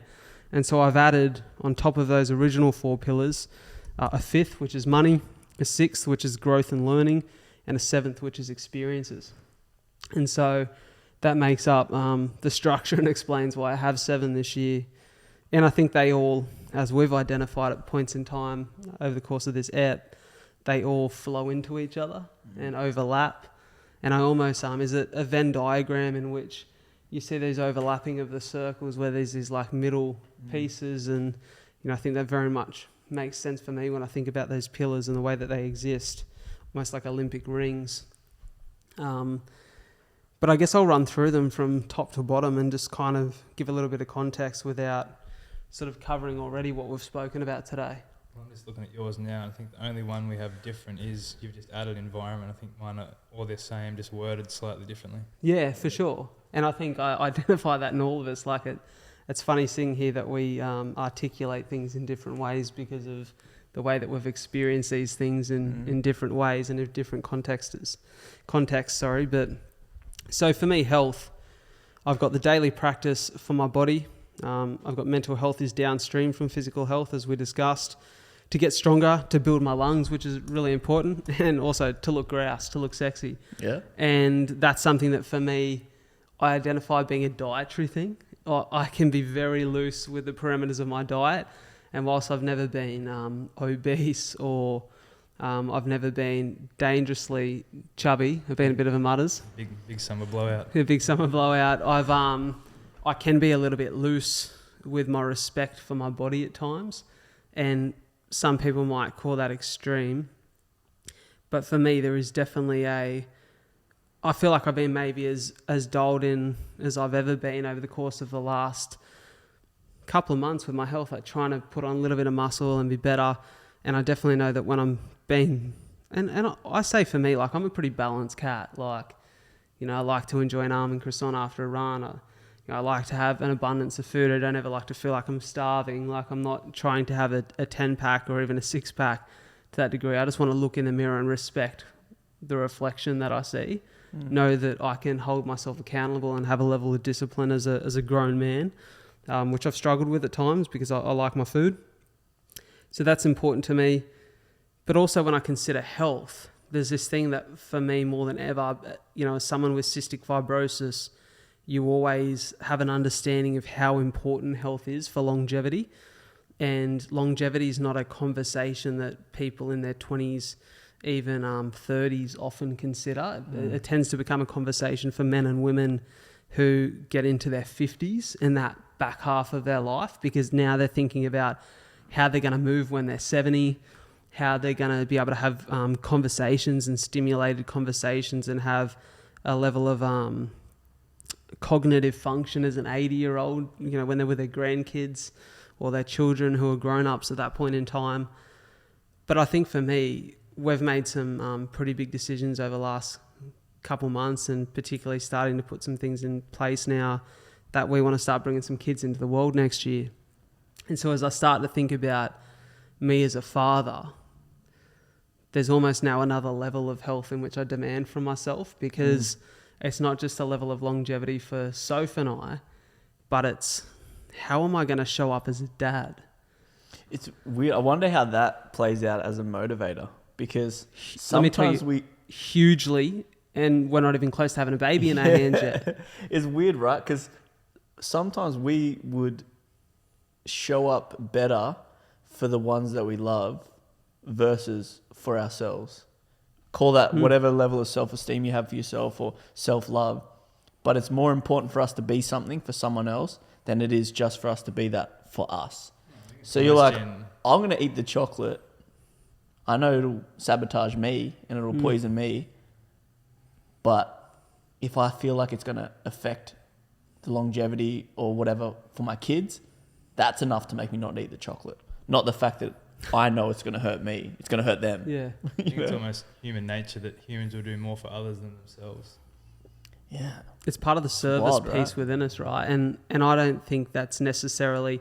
I think sometimes we've got to have better self-respect for ourselves, that's for sure, and better regard for our own health. But I think just use that as a motivator, right? Like I think that's a really pure source of motivation and fuel. And one of the things that I've been thinking about a lot, a question in fact that I've been, journaling about and thinking about and reflecting on, is I think a lot of people have this idea in their head, be it that you're a soon-to-be mother or father, or soon-to-be partner, or whatever it is. Like you can identify that, like you want to be better for someone else in your life. You ask yourself the question, and in my case, what kind of dad am I going to be to my children, to my kids? But I think it's a better question to ask, what kind of dad are my kids going to say that I am? Because kids aren't, and maybe that, for some people, they go, oh, is that external validation? And I think kids are pretty pure. They're not influenced by the society or the way that they think their dad reflects compared to other dads on Instagram. Like, cut all that out. A kid will say, I admire my parents. I'm inspired by my parents. I want to be like my parents in the purest sense because they're around it and they experience it and they know what it makes them feel like. And so I think, when I've got a couple of little kiddies that are running around the house, are they going to look to their dad like I did with my own and think, man, I want to get a Hercules statue tattooed on my arm because that man is the man I want to be when I grow up, because that man inspires me. I want to be more like him. I want to be strong. I want to be able. I want to be, the guy who makes my children feel safe. I've never felt unsafe in my dad's company. Walk us down the middle of a war-torn street as a kid, and if my dad's composed, I'm composed. Like when my dad and my mum laugh, I smile. Yeah. When I see the love in my household, I feel secure and I feel loving and I feel safe and I feel appreciated. And so when I think about my health, I'm like, it's more important than ever because I'm about to hopefully bring life into the world, and I want to be the ultimate source of life for them. Fully embodying it. You don't question certain characteristics of your dad, and it's not stuff that he is like, oh no, I am this, and then kind of is it and then doesn't show up sometimes. And as a kid you would have seen that, whether he is a hard worker or whether he is honest or whether he is whatever characteristic it might be. You just have this belief that is him. He's that guy based off of his continued showed up efforts in said area. So he's fully embodying it, and it's just a part of him. I think that's where we identify certain values for ourselves, and we're working to become those. Whether for you it's disciplined with food, or whether whatever it might be, gets to a point where it's like, that just is us. It's no question. And your kids will poke holes in that if it's a little bit wishy-washy, I'd imagine, and being like, oh, but I thought you said you were that, Dad. And then you're like, well, I am that, but... Why is there Tim Tam rappers in the beard? Yeah. Yeah. And even now moving into the space with Jessie, who's my new partner, is a level of accountability that she has instilled in me, because she'll call out things that I've said that I'll do or that I won't do. And if I go back on it, I'm like, oh, I thought you said you're going to train today. I thought we're going to get up at 5:30. I thought, we'll do, and then I kind of respond with, yeah, you're right. I did say that. Like, I am going to do that. So now it's become almost a conversation before it's a conversation to go, oh, but I said that, and I have to live up to that standard now. And the more you do that, the more you become that. And then it's not even a conversation anymore. A cheat code to motivate a man to use his word against him. I mean, it's a pretty smart way to do it. For sure. Like, hey, I thought you said you were going to take out something simple like, oh, I thought you said you're going to get toilet paper. It's like, oh yeah, but this excuse. It's like, no, that's cool. And then she just let it sit. And then I'll go, damn, I did say I was going to do that. All right, I'm running across the Audi. I'm going to get toilet paper. I'll be back soon. Like, you can't run away from it if it's the truth. For sure. So it's a a good part of level the- of accountability to have there, and your kids will probably give you that. Was part of the accountability is the shame that you can feel when you don't show up and you've got people who are holding you to it. Because you can, you know, as someone who's put themselves in the chamber and has isolated themselves, you can start to make excuses by overshadowing things. So you can go, Yeah. I know I've got to train legs today, and legs is the hardest thing for me to train at the gym. But, my knees, is that my knee feeling a bit weird? My MCL's playing up a bit, isn't it? Yeah. Bit Actually, overcast. you know, I'm kind of time poor, and there's like someone over there on the squat rack. Maybe I'll just do some bench. Yeah. Because I don't really have time to wait for them to finish their set. And so you can make these excuses. But you know when you rock up with your mates and you've planned to run 21 Ks, or you've planned to do the session that was outlined because you guys wanted to get after it, you don't want to be the mate that goes, who's feeling 5K? You know what I mean? Because you're like, no, the boys showed up for 21.1, you made a commitment, and let's honour that commitment. And then at the end of it, when you've completed it and you got through the bullshit and you fought the demons and you've done the hard thing, you're like, I respect myself. Yep. I'm so glad I had the boys to hold me accountable. And there's something beautiful about when you get the purest form of that in good friendships, in great relationships, in children, whatever it may be. So, Yeah. man, I think for me, like, that's a question that I'm holding in the highest regard. Like, what are my kids going to describe me as? A father. That is 100% external validation, but I think it's healthy validation. Yeah. And maybe that's where I remember when we spoke about the validation episode, like you said, you think this forms a healthy validation. And I was starting to question how that existed. I was like, is there, isn't there? But I think, like, for me, this evolution of the last couple of months has really hit that on the head. I think Joey brought it up. Okay, with Joey, yeah. Thanks, Foons. Yeah. He Put that won't back take over the the fence to credit. you. He won't take the credit. What a man. That's a solid man, a man who respects himself. My second is relationships, and I don't think I need to spend a lot of time on this, to be honest, because it's probably something I speak about in a lot of depth. If you listen to the podcast at any stage in the last year and you don't know that I've got a girlfriend that I fucking love more than anything in this world, you've not been listening, because I talk about her every episode. But particularly for me, you spoke about it, Foons, now engaging yourself in this next stage of life where you've come out of the chamber and you're being more socially connected and creating new connections. I created so many new connections between 2020 and 2022 that it was almost getting to a point where, as I started to really look at the quality of my connections and how I wanted to spend my time and the few people that I have in my inner circle, as you described, Joey, and like wanting to make sure that my relationship with them was as strong as possible. I think a partner does a really good job of that for you, because you immediately identify, well, building a life together, quality of connection and quality of relationship is so important. It made me reflect on the fact that at times I think I was very much diluting my energy and diluting my connections by sometimes focusing on too many. And sort of, I feel like I've come to a place over the last couple months, which has required like overcoming, so silly, but I think so relevant for so many people, incredible amounts of like shame and guilt for not being able to be everything to everyone. And that's almost a little bit of ego too. Like, man, do you hold yourself in such high regard that you think everyone expects you to be their whole fucking world? Like, that's so silly. But I think it genuinely comes from the purest intentions for me, that I just want people to feel loved and appreciated and like I value them. And Which is like people pleaser 101. Like it is. And I even put this... Just quickly on that, I heard something funny the other day, like people that identify themselves as people pleasers, they're like, go name 3 people that you've pleased. Yeah. You're like, oh shit. Well, it's interesting, right? So one of the things that's been a guilt for me over the last couple months is, you know, the last 2 years, I took on some big challenges, be it running the marathons for CF, and there were some incredible mates and supportive people who over the course of the last couple of years put their hand up and said, we're going to come run marathons with you, and we're going to train, and we're all going to be together. And a lot of that is like the the great mates that created in Run Club and in these environments where I was like, these are fucking great people who come along for the ride, and I appreciate it so much.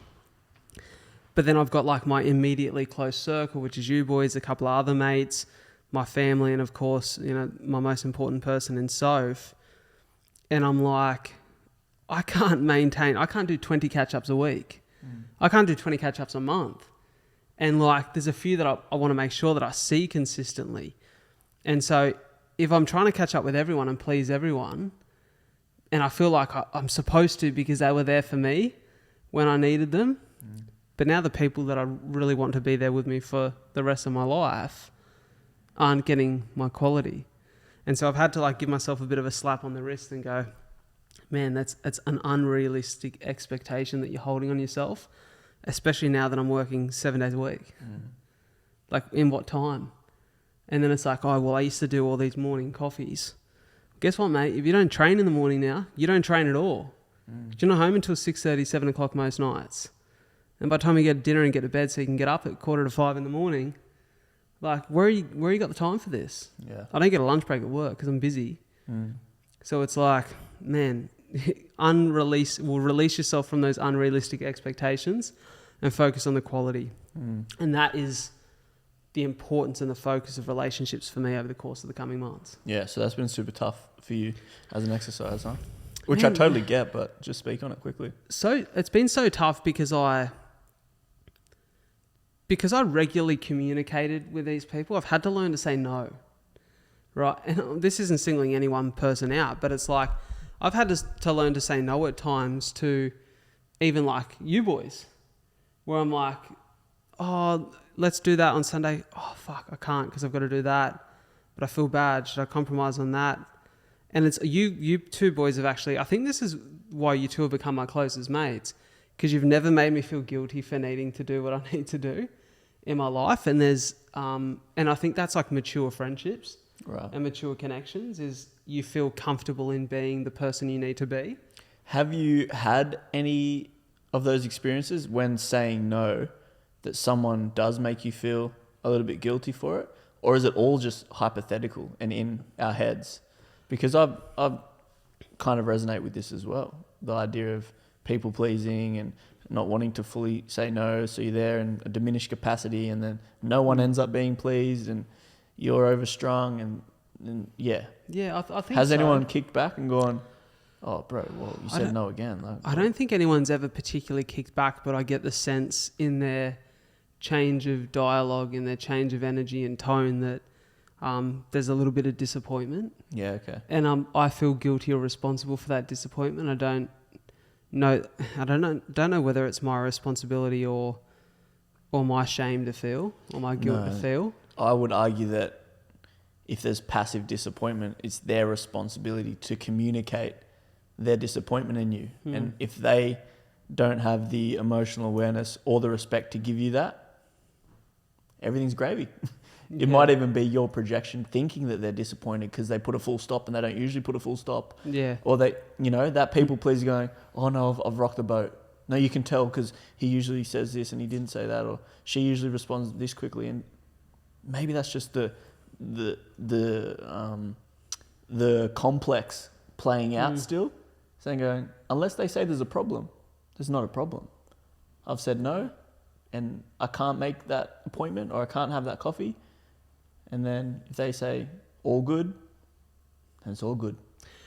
So I think I shared something with you boys a couple of months ago. I heard Andrew Huberman on Lex Friedman's podcast, and they had a very, very left of field conversation for what an Andrew Huberman podcast is normally, where it was just very conversational. It was like these two guys who are incredibly close mates as we are, sitting down just like talking about life and things that Andrew doesn't normally discuss. And he said that like an ex-partner of his who is now married and has some children, he's still very good friends with, like they were exes years and years ago. And he said that the one area of his life that he's always struggled with is romantic relationships. And she sent him this beautiful piece around how the woman that men commit themselves to and often like find peace with is the woman that he like removes himself from this needing to be anyone else, and ultimately is like so comfortable in himself and who he truly is at his core. There's no mask on, there's no uniform, there's nothing outside of himself. It's purely like he feels comfortable being him. And I think it's very much the same with your inner circle of friends. Is I think you ultimately settle with, and settle is a word that I think people negatively connotate all the time. I don't think it has to be that at all. I feel so settled and calm in my relationships because within my inner circle, be it my relationship with Soph, you boys, my family, I'm absolutely myself. There's no lies, there's no bullshit. It's purely like I can show up as me and I don't have to feel guilty for it. I don't have to try to be anything more than I am. It's like a pure honesty. And so I think I'm coming to terms with the fact that not every relationship I've ever had has to remain the same, or like with friends, it's like that friendship doesn't have to always look like it looked. It can become a little bit more distant. Doesn't mean I don't love the person. Doesn't mean I don't care about them, that I want to see them and catch up with them at times. But just unfortunately, I don't have the bandwidth for it. Yeah. And it's okay. And that's okay. Like, let them drift. It's a natural evolution of relationships and people. They come in our lives and they leave our lives. And that's okay. Can't hold on to every relationship. Grateful for the experiences we have, but if relationships are drifting or dying because there's not an alignment, then that's how the relationship's meant to be. And it might come back into your life, but yeah, I think that settling and understanding that, oh, okay, these are the relationships that have stuck around that I value to the highest degree, and these are the ones I want to water. Like, that's totally fine if it's not the 50 that you had when we were teenagers, the 50 relationships that we were trying to maintain socially, or, you know, I think people have a real issue with letting relationships die organically. It's nothing wrong. It's not a breakup. There's nothing wrong. I've got friends that used to be my best friends and now we don't talk. Nothing was wrong. It was just an organic dissolution of the relationship. They're in this space. I'm in this space. That's fine. And it's liberating to know that it's okay for those relationships to fade and not feel responsible for keeping them afloat if it's taking more, if you just can't, you know, you haven't got the bandwidth, like you said. It's actually so natural, and you think about natural being derived from the word of nature, in that, like, the tree, no, but like, think about this, right? This David Attenborough. Yeah. Latin term naturalis. In the sense that in spring, everything blossoms. In summer, there's a health and a vitality to it. And come the winter time, the tree doesn't explain itself to the sky or the sun or the clouds as to why it's shedding its leaves or why its leaves don't remain as rich as they once were. It sheds without a need for expectation, or without a need for explanation, I should say. And it blooms when it's time to bloom again. And I guess you can almost see relationships as that. And there's certain relationships in which you want to continue to water them because you really value them, be it that inner circle that we discussed, and you don't want the leaves to fall away. You want there to remain a richness, and I think that's yours to choose. But I don't think I've for so long, even sitting here talking about this, there's a level of, I can feel myself sweating a little bit more because I'm thinking, oh, I hope certain people aren't listening to this thinking that I don't value. And I'm just like, bro, just chill, relax. You're not bound to anything, you know, it's your choice. And at the end of the day, you know, deep down in your heart, it's all love. There's no malice. You're not trying to hurt anyone. You're trying to be the best version of yourself, filled with love and compassion. And 100%. That's all, like, there's security in that. But yeah, I get it. It's a tricky one. People pleasing. It's a tricky one. Take a page out of the bully book. You don't have to worry about it. I like it. Bully book. I'll roll on to my third one, which is purpose. And I think it's so relevant to, you know, we all described it in different ways. We all put a different word on this particular pillar. But for me, purpose is just remaining connected to the action of uplifting and inspiring hope in others through story, which is something I've identified as like a mission statement, a purpose piece, a why for me. But I think what I'm learning as I'm growing, getting older, is that I don't think there's ever like a true life purpose that remains with us for all of time. It's like that is a purpose in which I partake in when I'm, outside of myself doing a podcast or speaking or in my work. But I have a purpose for, myself, my relationship with self, which is what I've beautifully come to terms with is just the dedication to the pursuit of self-betterment. Like trying to grow as a man, trying to be better than I was yesterday, to learn more about myself as a purpose I hold within my relationships, which is, to be supportive and loving for the people I care about and being able to provide an environment for them to find their best. And so this idea of purpose for me has been life-changing the last couple of years. And I would say that I've always had purpose in my life, but I truly identified purpose in 2020 when I started to do something for other people, like actively go. I'd always done stuff for family, I'd always done stuff for mates, because that feels like a natural thing to do. But when I actually went, how can I impact people I don't know? And I don't think that has to be everything for everyone, but for me, this made it really intentional, and I was able to like identify it. Like, how do I, if there's someone sitting at home with CF who feels limited or defined by the condition, how can I show them that that's not the only way? That that's not exactly how you should feel? That there is a different side to this? And so I just done a gig this week at, it was called the Youth Leadership Conference in Sydney. It was a bunch of secondary school students from 1,700 kids from 120 different schools around New South Wales. Some had travelled suburb across, some had travelled 12 hours to the convention centre in Darling Harbour to this theatre. And I got on stage, and in all honesty, got off stage, I was like, that was not my best. I call that a 5 out of 10. And I'm okay with that because I'm not always going to be a 10 out of 10. But I learned from that one, and I asked Soph for some feedback, and I was like, yeah, I can be better. And then I got home and I got like 20 messages from these kids who poured their hearts out and sent beautiful, kind messages. Awesome. About how it was really moving and they've taken lessons from it. And then my mum got an email from a kid's mum saying, man, my son come home talking about your son, and I'm putting the last names together, and I hope I'm not making an assumption here, but you've raised a beautiful child. And so like it was really, really nice to hear this feedback. But I am so blessed that because of what I do, it being very external and speaking to people who are outside of my circle, who I've never had conversational connection with before, that I have the ability to, and I'm no lecturer, I'm no teacher, I'm no wiser than anyone who's listening to any of this. Like I'm literally, as we said, figuring it out as I go. Like it's an ever-evolving process. But because of a few of the experiences that I've had and my choice to like battle them and take them on, that it can help someone who's maybe at the stage of trying to figure it out like I once was. And, like it's pretty special to have been able to do that in the CF world the last couple of years. And so seeing that for me highlighted this mantra that's, was a bit of a mantra for me through the last couple of years, that purpose fuels progress. And so something I find is, one of the richest ways to, take you to the next level in life is to identify a purpose, a reason, a mission. And so couldn't give any better advice to anyone. Like find something to attach yourself to, a mission. Yeah.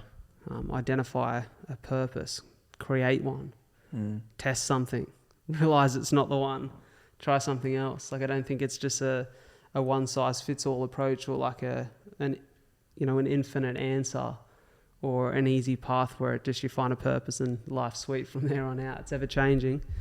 But yeah, that's really important to me. It's one of my big pillars. Amazing, man. Environment kind of speaks for itself. I'll brush over this without much need to describe. I do like environment. I don't know if it would like find itself as like a core pillar, but I think it's so important. Yeah, man. What flower can grow in shitty soil? Like that's the analogy, right? Cactus. Like, no one likes cactus. He's a fucking prick, man. He's a bastard. But it is. It's like Try, motherfucker. it's like your environment. I don't know. There's two schools of thought here where I'm like, we are products of our environment, but then I also disagree with that because I feel like, he goes, woo woo Joe, as energetic beings, I feel like we have the ability to influence our environment. If you have a strong enough sense of yourself and the energy that you can emit when you walk into a room has the ability to influence the environment that you come into contact with, for better or worse.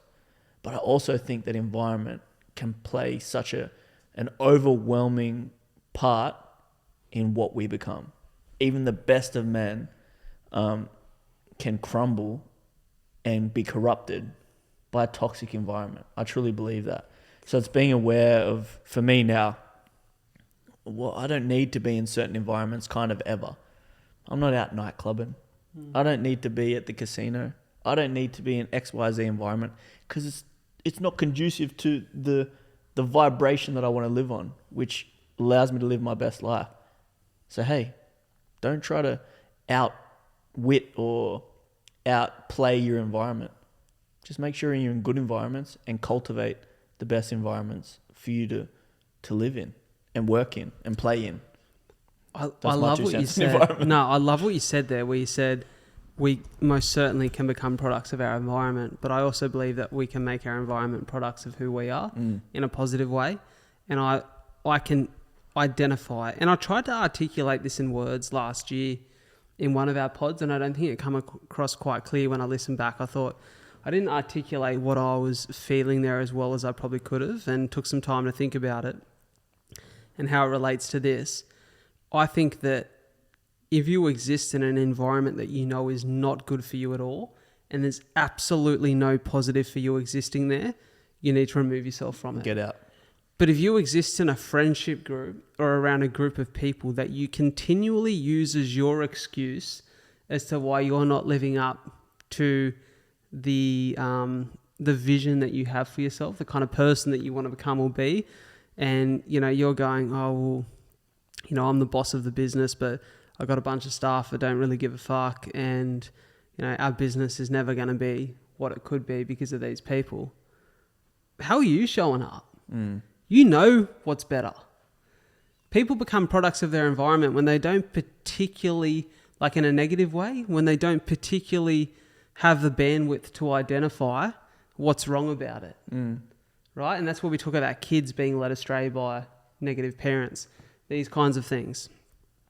But if you're a grown man and you're sitting in an environment which has some real fucking negatives, are you going to be the one to speak up?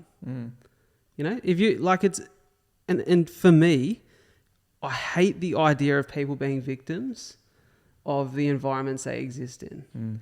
So if you're sitting around a group of people who are lazy, who have a bunch of habits that is bringing everyone in the room down, but you can be better, bring them with you. Yep. There's your two options. You know what I mean? Be better and influence that environment.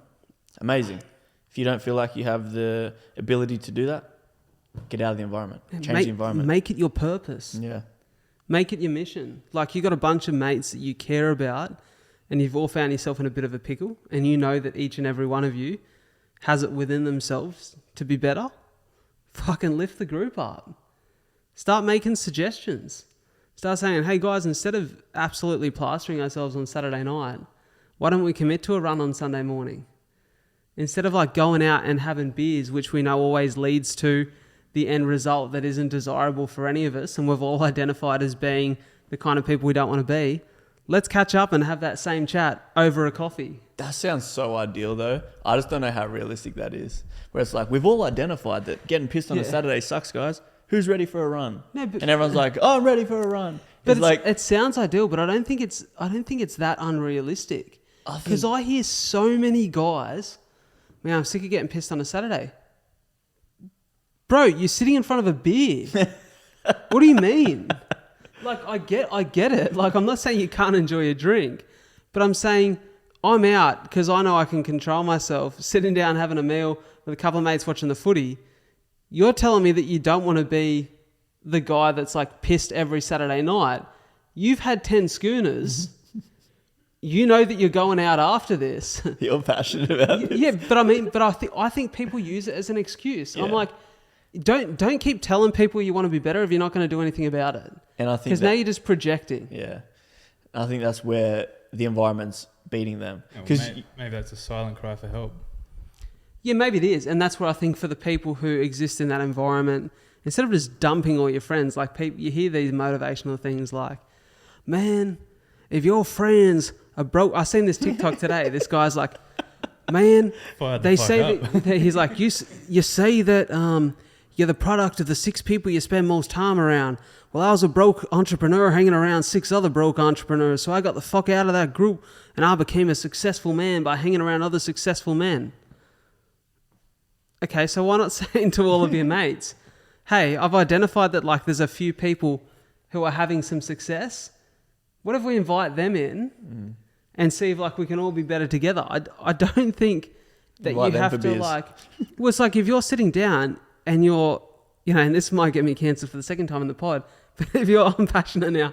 If you're fat as fuck because you eat copious amounts of ice cream and chocolate and fried food every day, and your partner who partakes in the same habits, you don't dump your partner because they're making you a shitter person. You know that you're eating the wrong shit.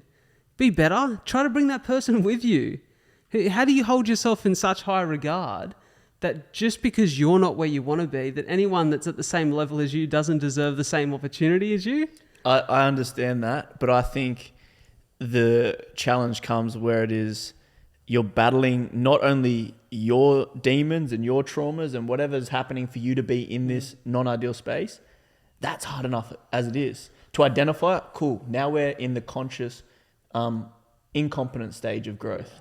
And now I'm asking you to go from a potentially unconscious incompetence to grow to a conscious incompetence, and then even further. What if you're not ready? What if you challenge? What if you push back? What if you don't have the ability at your stage in your life to come with me? I need to accept that it's not my mission to bring you, and that's where I might need to cut ties. I think it's admirable to go.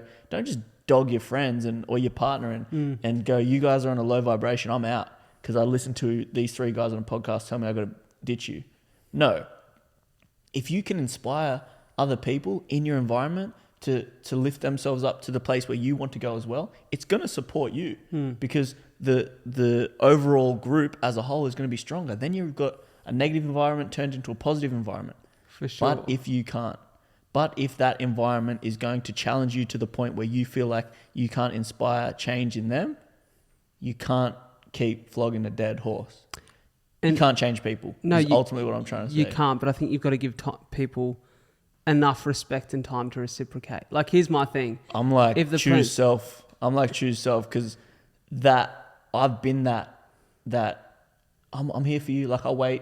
I'll keep doing it. But I think, and this is maybe my trigger, being like in a certain situation of going, my emphasis is and priority is on myself, as yours should be on you, as Phoony's is on him, and I can inspire action. It's through me embodying it myself, and that's all I can do. Embody it myself, and if that's enough to inspire Phoony's or you to come along on the journey with me, amazing. If it's not, sayonara. I completely agree, but you are very generous with your time.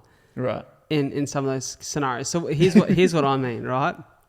I mean, if your plant's dead, but you've not watered it yet, okay. Don't just throw it out. Maybe try putting a cup of water in it, and the next day you'll see some life. If you're a month down the track and there's no sign of effort at all from that plant to start to lift itself and become greener and become a little bit more alive, well, then we're like, okay, it's time to focus our energy on moving forward. Brad's gone from cutthroat to we'll give the plant a month. Yeah. No, but I just think, like, you've got to give people a chance to reciprocate. And so approximately 30 days. Yeah, I think it's and sometimes that means you step yourself out of the environment where you're focusing on the plant every day to focus on yourself. But you can come back and check on the plan. You can come back and, hey, I've found some real progress in my life. I've made some real advancements. And would you like to come with me? As long as it's not at the compromise of self, I'm all for that. For sure. And so it's, it is it's not an easy answer. It's not an easy decision. It's not an easy choice. But it's something to keep in mind. But all of this was environment. That is a part of it. You know, to be in environments that bring out the best in me, to have my best effect on the environments that I'm in. But also little things for environment like me, just like the natural environment. Like spend some time in the sun. Get outside. Like the mornings that I go to the gym, I go every time I get an opportunity and I've got enough time. I go spend that 10 minutes where I just jump, duck my head under the salt water in the ocean, you know, be out in the elements and get some natural fresh air because I know that I'm going to be in the office most of the day. So like the natural environment is important to me as well. My fifth one, which is money. I've got written here, see money as an ally, not an opponent. To focus my energy at being dollar productive so that my money works for me in my other pillars. And I've got remember that the why behind this is so that I can start and support a family. And so I think the last couple years, I like made money in an opponent. I was like, oh, you know, like money's, like I valued money too much before.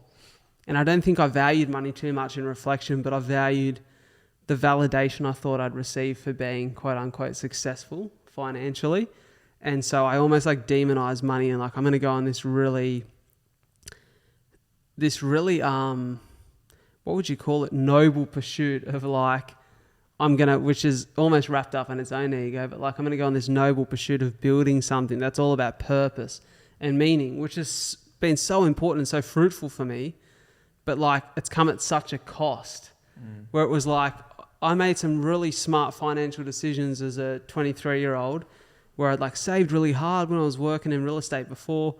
And I bought a small apartment in an area that I knew would achieve capital growth and would have good rental yield and a lot of suitors to rent it because it was close to the uni. And in the space of a year, I made 35 or something like that % on my money. And I sold it because I was like, I had no money to live because I wasn't having any sort of like cash flow in any of my work at the time because I'd quit my job and just gone on this blind pursuit of trying to build my business and my brand. And then I sold it and then I was like, oh, okay, I've got plenty of time here. And I didn't, as you guys spoke about, respect my money. And I was just like, oh, I'm going out for breakfast 6 days a week because I can. And I'm not at the point where I need to be tight with my money yet because I've got enough here to give me freedom and time and a leash. And then all of a sudden it's like, oh, fuck, that money is like dwindled down. And man, I'm still not where I thought I'd be financially with what I've built. And now I need to like figure it out. And then it was like a year of just incredible stress with money. So now it's, for me, money is all the things that we spoke about for like future planning and preparing for the future and being able to raise a family.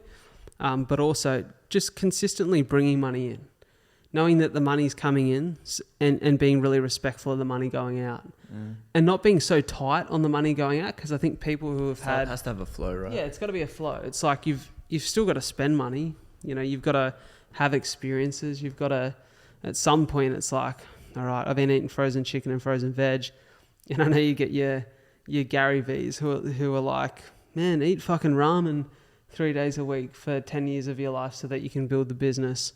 I'm like, but one of my values and pillars is health. That's the hard one. And so I want to eat the grass-fed steak because I feel great the next day and I'm vital and I'm strong and I've got energy.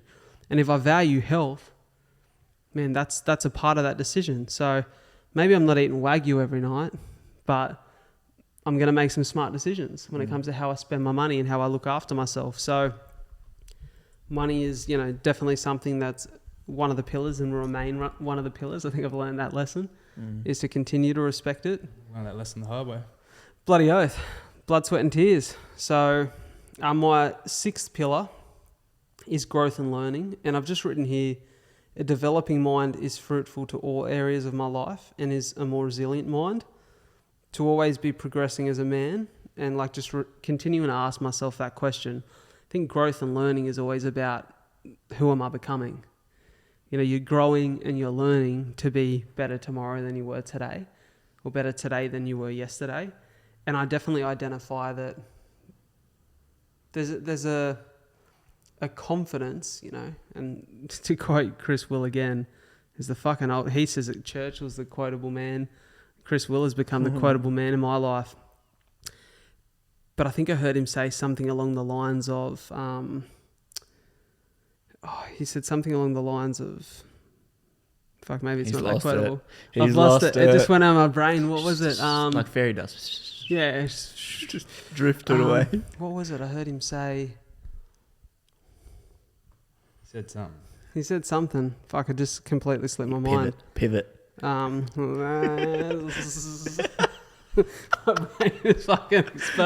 brain is fucking spasming. Anyways, I've just realised that for me, focusing on like listening to something positive every day. I'm not much of a reader. Maybe I should be better at reading. Maybe that's a limiting belief, but I just think that I love being able to almost stack habits or kill two birds with one stone. So it's like in the morning if I'm going to the gym, put an audiobook or a podcast on, and whilst I'm training, like listen to something that's valuable. I don't really listen to a lot of comedy podcasts. Sometimes I listen to conversational stuff that has elements of humour, but I think there's something to be learned from everyone's story and experience. So I try to like throw myself into that daily, make that a bit of a daily practice, and just identifying areas of my life and like, okay, if I want to be better at work, can I maybe listen to something that's conducive to that growth? Oh man, I'm having some troubles with, like recently I've been having some troubles with my internal health, be it some bouts of gout, and it's been getting to me because I feel like I'm not doing the things that would trigger it for me normally. So I'm like, what is triggering it? So it's like, all right, let's do some research and like listen to some podcasts and, explore some... Just to clarify, the podcast on gout.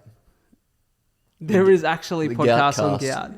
But what I've actually turned my attention to, as opposed to podcasts specifically for gout, is podcasts with people who are nutritionally studied and researched in diets and practices for reducing inflammation and these kind of diseases or conditions that are, downstream of inflammation in the body.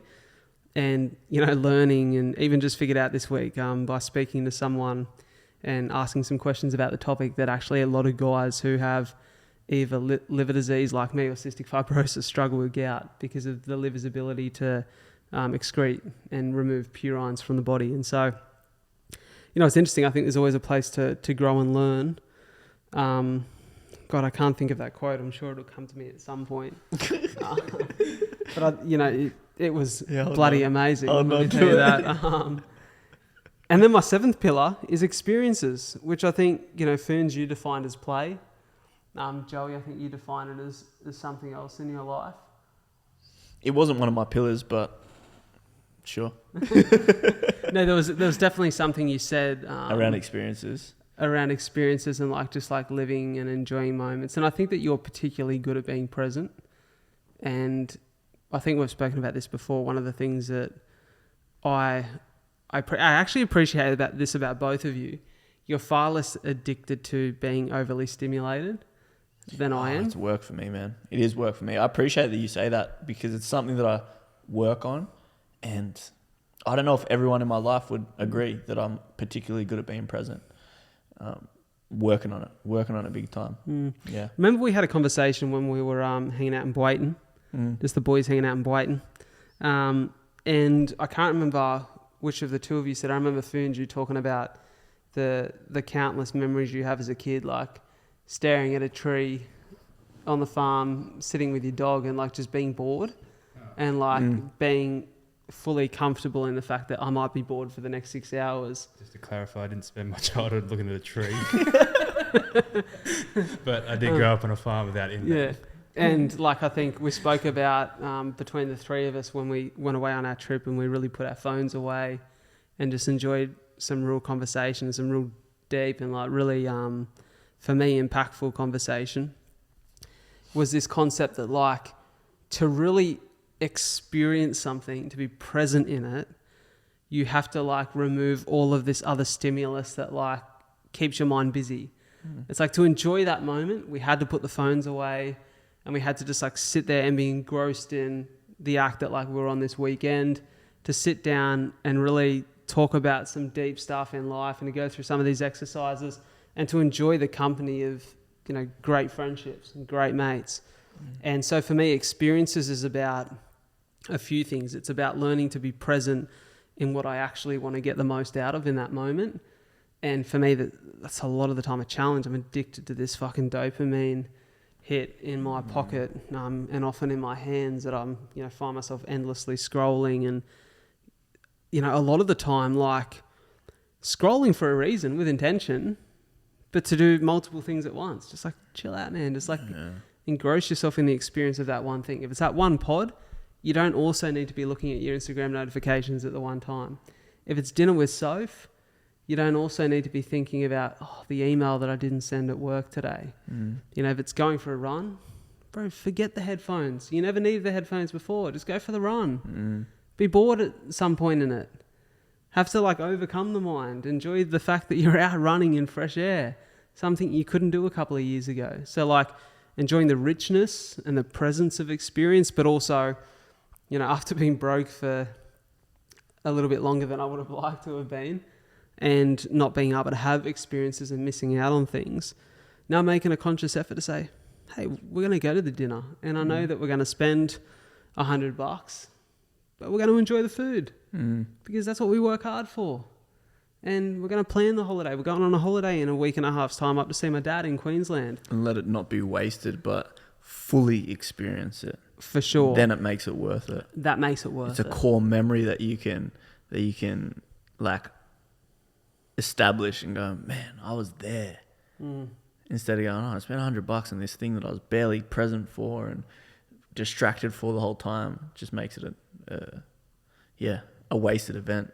Bloody oath. That's the challenge, though. Presence is such a challenge in our society day to day. There's so much that's trying to steal our attention at every single moment. The presence and exercising presence is I think a daily practice for me. My ability to be present is highly affected by my emotional state. So if I'm emotionally triggered or stressed, I'll try to distract myself in any way, shape or form. As opposed to if I am relaxed or having a good day, it's a lot easier. I try, it sounds silly, I try to sit down and just eat a meal with no phone, no TV, no nothing. I literally have to make myself do it. It's difficult. It's such an easy task. The fact that's the uncommon thing is so wild, right? What do you mean you ate in silence? It's that shouldn't be crazy. Yeah. I do it too, man. I'm I just want to watch YouTube or go on my phone or watch TV or something. No, I'm just going to sit down and eat a meal, but I can only do it when I'm not stressed. Yeah.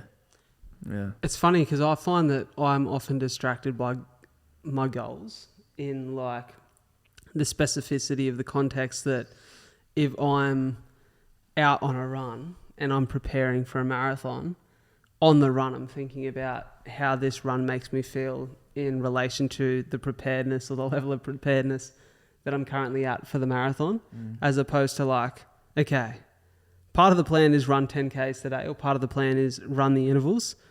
Just go and enjoy that and don't think about it in the context of the whole plan. Or it's today's podcast is to sit down with you three boys, and part of that is to build a podcast that inspires and uplifts people. Don't think about what people are thinking on the other end. Just be in the moment of being super present in the conversation so you take the most from it. You getting ready for your third cancellation? Yeah. It's just be in it.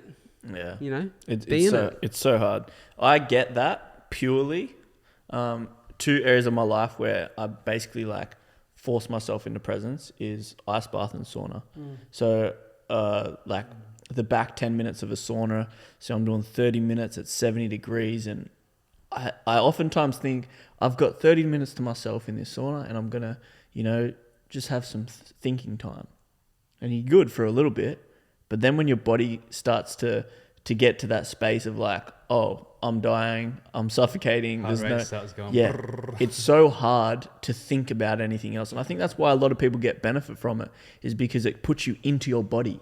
You can't be anxious or socially insecure or socially awkward, or you can't be paranoid about a certain thing, because all your body is thinking is, am I going to survive this? And the same as when you hop in the ice. You're in that fight or flight response that it forces you into presence.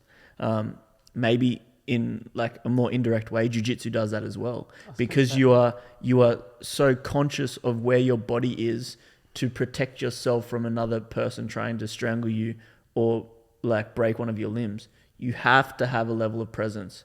But outside of that, those really visceral physical experiences, I think there's a big challenge for us to exercise that presence. Without like hijacking your nervous system to get into some sort of heightened state.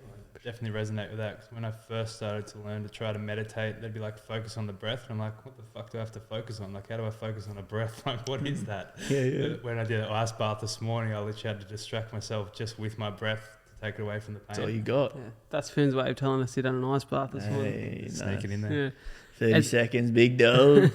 Just up to the waist. Just up to the waist. It's funny you said martial arts, because that come to mind for me and I think it's why martial arts has become incredibly popular again. Obviously, it's also a product of the UFC and, you know, those kind of sports becoming, incredibly popular. But in 2019, when I was most stressed and most unhappy in my working environment at the time, I found Muay Thai as like the only way that I could switch off immediately after work. It's like going and doing something, like if I went and done weights or if I went for a walk, I just stressed about work. Then all of a sudden put someone who's far better than me and far more polished than me in front of me, who's like forcing me to hit pads in the right way and focus on technique, or, you know, we're play sparring and I'm like, all of a sudden, oh God, today was pretty stressful at work. Fuck, there goes my head. Forget about work. There's a person in front of you trying to punch you in the face. So like... Healthy distraction. Yeah, really healthy. And maybe that's an area of my life in which I think about like training. You know, I've spoken about it the last couple of weeks with you boys. Training for me the last couple of years has been about like moving towards a goal. But you said it, Phoons, like play being, I guess, a word that is similar to experience in the context for me, but also me thinking about, do I have to introduce an element of play? Or as Taylor Cecil, former podcast guest, says, like the art and science of training. Like some of training is a science to achieve the desired outcome by the way that it's programmed and set up and structured. But also there's a part of it that's like, you know, the art, which is like the flow, the play, the enjoyment, the fulfillment derived from the activity. Go for a run, or you can do Zumba. Yeah, exactly. I love there's this page. This is going to get me cancelled for the fourth time on the pod. There's this page on Instagram. It's called it's like basically the reels are these middle-aged women who are doing these like alternative exercise classes. Like one of them, they got drumsticks and they're hitting at bows. Anything like to avoid doing physical exercise. Like anything for middle-aged women to avoid lifting weights. And they're like hitting balls with drumsticks. Like, I think I see one like on roller skates rolling around doing like something weird. No, they're on those like bouncy like skate looking shoes, like bouncing around in the class like this. I'm like, a full credit to them, like they're moving their body, they're sweating, but I just think it's funny for pure comedic purposes. So, but I definitely can't still think of that quote, so it'll hit me tonight once we're off the pod. But essentially, that's the 7 pillars for me. And it's all wrapped up in just me wanting to be the best version of myself, designing this ideal life, which looks, to be honest, far less complex than I used to think it would look, or far less grand than I think it would look. I think when you start to identify what you really value and you start experiencing it in your life, and like for me, one of the things I'm most excited about this year is like, Soph and I are going to get a dog. And like looking forward to like, said to Ferns last night, we might have a new run buddy, like a little dog that I'm going to have attached to my waist. And, you know, being able to go for walks with the dog, and just like, now that I'm in a very prodigal son way, I spent the last 2 years, 3 years, 4 years, like experimenting. 4 years actually now, like stepping outside of myself, only to return to like working the same job that I was working 4 years ago, 5 days a week, loving it, engrossed in it, wanting to be better, but also with all these other things that like I had to go on the journey to understand and like and attach myself to and bring along now for the ride. It's like I feel, you know, and to come back to what James O'Connor said, we're never really lost. We're just figuring out what's important to us, like putting together more pieces of the puzzle and starting to figure out maybe that's me, and I'm going to experience that and I'm going to feel that. and I'm going to be it. And then maybe it's not anymore.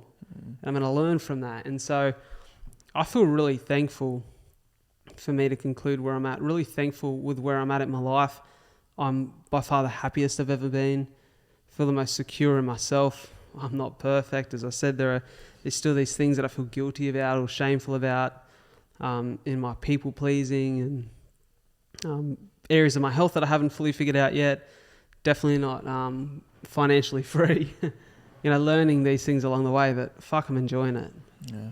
Well, that's the product of having these conversations that we've had over the last, and that you've had over the last 4 years to bring you to this point, is that you have been, whether you knew it or not, crafting a life, designing a life through conversation with other people, taking their experiences and seeing how you can apply it to your own, testing your own exploration and realizing, oh, no, that didn't work, that did work.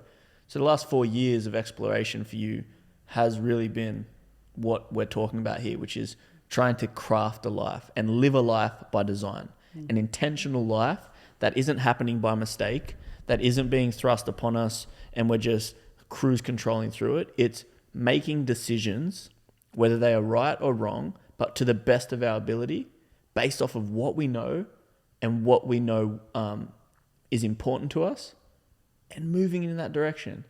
And the direction that you moved took you from here to here to here and all the way back around. So it seems like we're talking about your kind of full circle moment back to real estate, but it was so necessary. The same way that the decisions you're making now, Phoons, who knows where they're going to take you, but they're steps and directions that you're and decisions that you're making, and you're in the best possible space to make them. You've never had more wisdom than you have now. You've never asked more profound questions. You've never had a greater host of experiences than you have now. And you're in the absolute best position to make the best decisions for the life that you want to live. And I think that's what we're all trying to do. And I say all of us on this lounge is we're now choosing to create our life. It's not happening to us. We're creating. We're in a creation space. And that to me is so exciting because I believe it's possible to create your own life. And that's what we're trying to achieve here. We're not victims to the world or our circumstance. We're being realistic with the things that we have and the things that we don't have. And then we're just making the best decision we can to be closer to where we want to be. And that's the game. That's freedom. That's freedom. Like imagine if we couldn't America, even, baby. imagine if we weren't able to make any decision we wanted. Like nothing's stopping our decision making here. We live in I'd argue, one of the most amazing countries in the world, even with its flaws. You look at the state of the world now, it's a scary place to be. We're living in Wollongong, south coast of New South Wales, on a Sunday. It's 26 degrees outside, and we've been talking for the last 2.5 hours as friends about how we want to live our best lives. Wow, that's unbelievable that we have the opportunity to even do that. And then come Monday, be inspired enough to make decisions to get closer to our best lives. We're the top 0.1% on Earth right now. Yeah, fucking like, how awesome is that, man? Pretty special. Yeah, got me fired up about that now, but it's like, man, we can do it. We can do it. Whatever we're trying to craft, we can do it. And anyone who's listening, you can do it too. Like, it's a nice little moment of gratitude. Hell yeah. Hell yeah. It's like, man, I'm all jacked up on that Piccolo caffeine that I had 3 hours ago. It's like, nah, it's just really is crazy to think what we have and where we're at. Because not everyone has it, and how blessed that we can utilize it to ultimately get to a place where we can serve not just ourselves and the people close to us, but yeah, we all kind of spoke about the idea. For Phoons, it was you teaching. Brad, you spoke about giving and inspiring hope in others. I spoke about the ability to utilize wealth to be able to give back. It's weird that we want to get to a place that we can serve and help others. That's the space that we're in. That's the cards that we have access to being able to use. And yeah, that's what we're working towards. I'm going home to stare at a tree. Well, hopefully today's podcast has done all of that for anyone listening, or at least sparked a level of curiosity as to how you can be more intentional in being the creator of your own life. So, Oi, this was well overdue. So good to get back here, the three mates on the couch. You're going to say this is well overdue and then spit out the quote you couldn't remember. Yeah, no, not quite. It's gone. There was a moment where I was being not so present, trying to think about it so I could say it and sound so fucking wise at the end, but not my day. Not my day. But thanks, lads. I appreciate you boys coming around, and we'll try to get this as a more consistent feature again, because it's not been for lack of trying. I think we've all had plenty going on in life, but we just haven't got around to doing it. But, let's make it more consistent again. Hell yeah. Good. Too good. Unreal. Thanks, boys.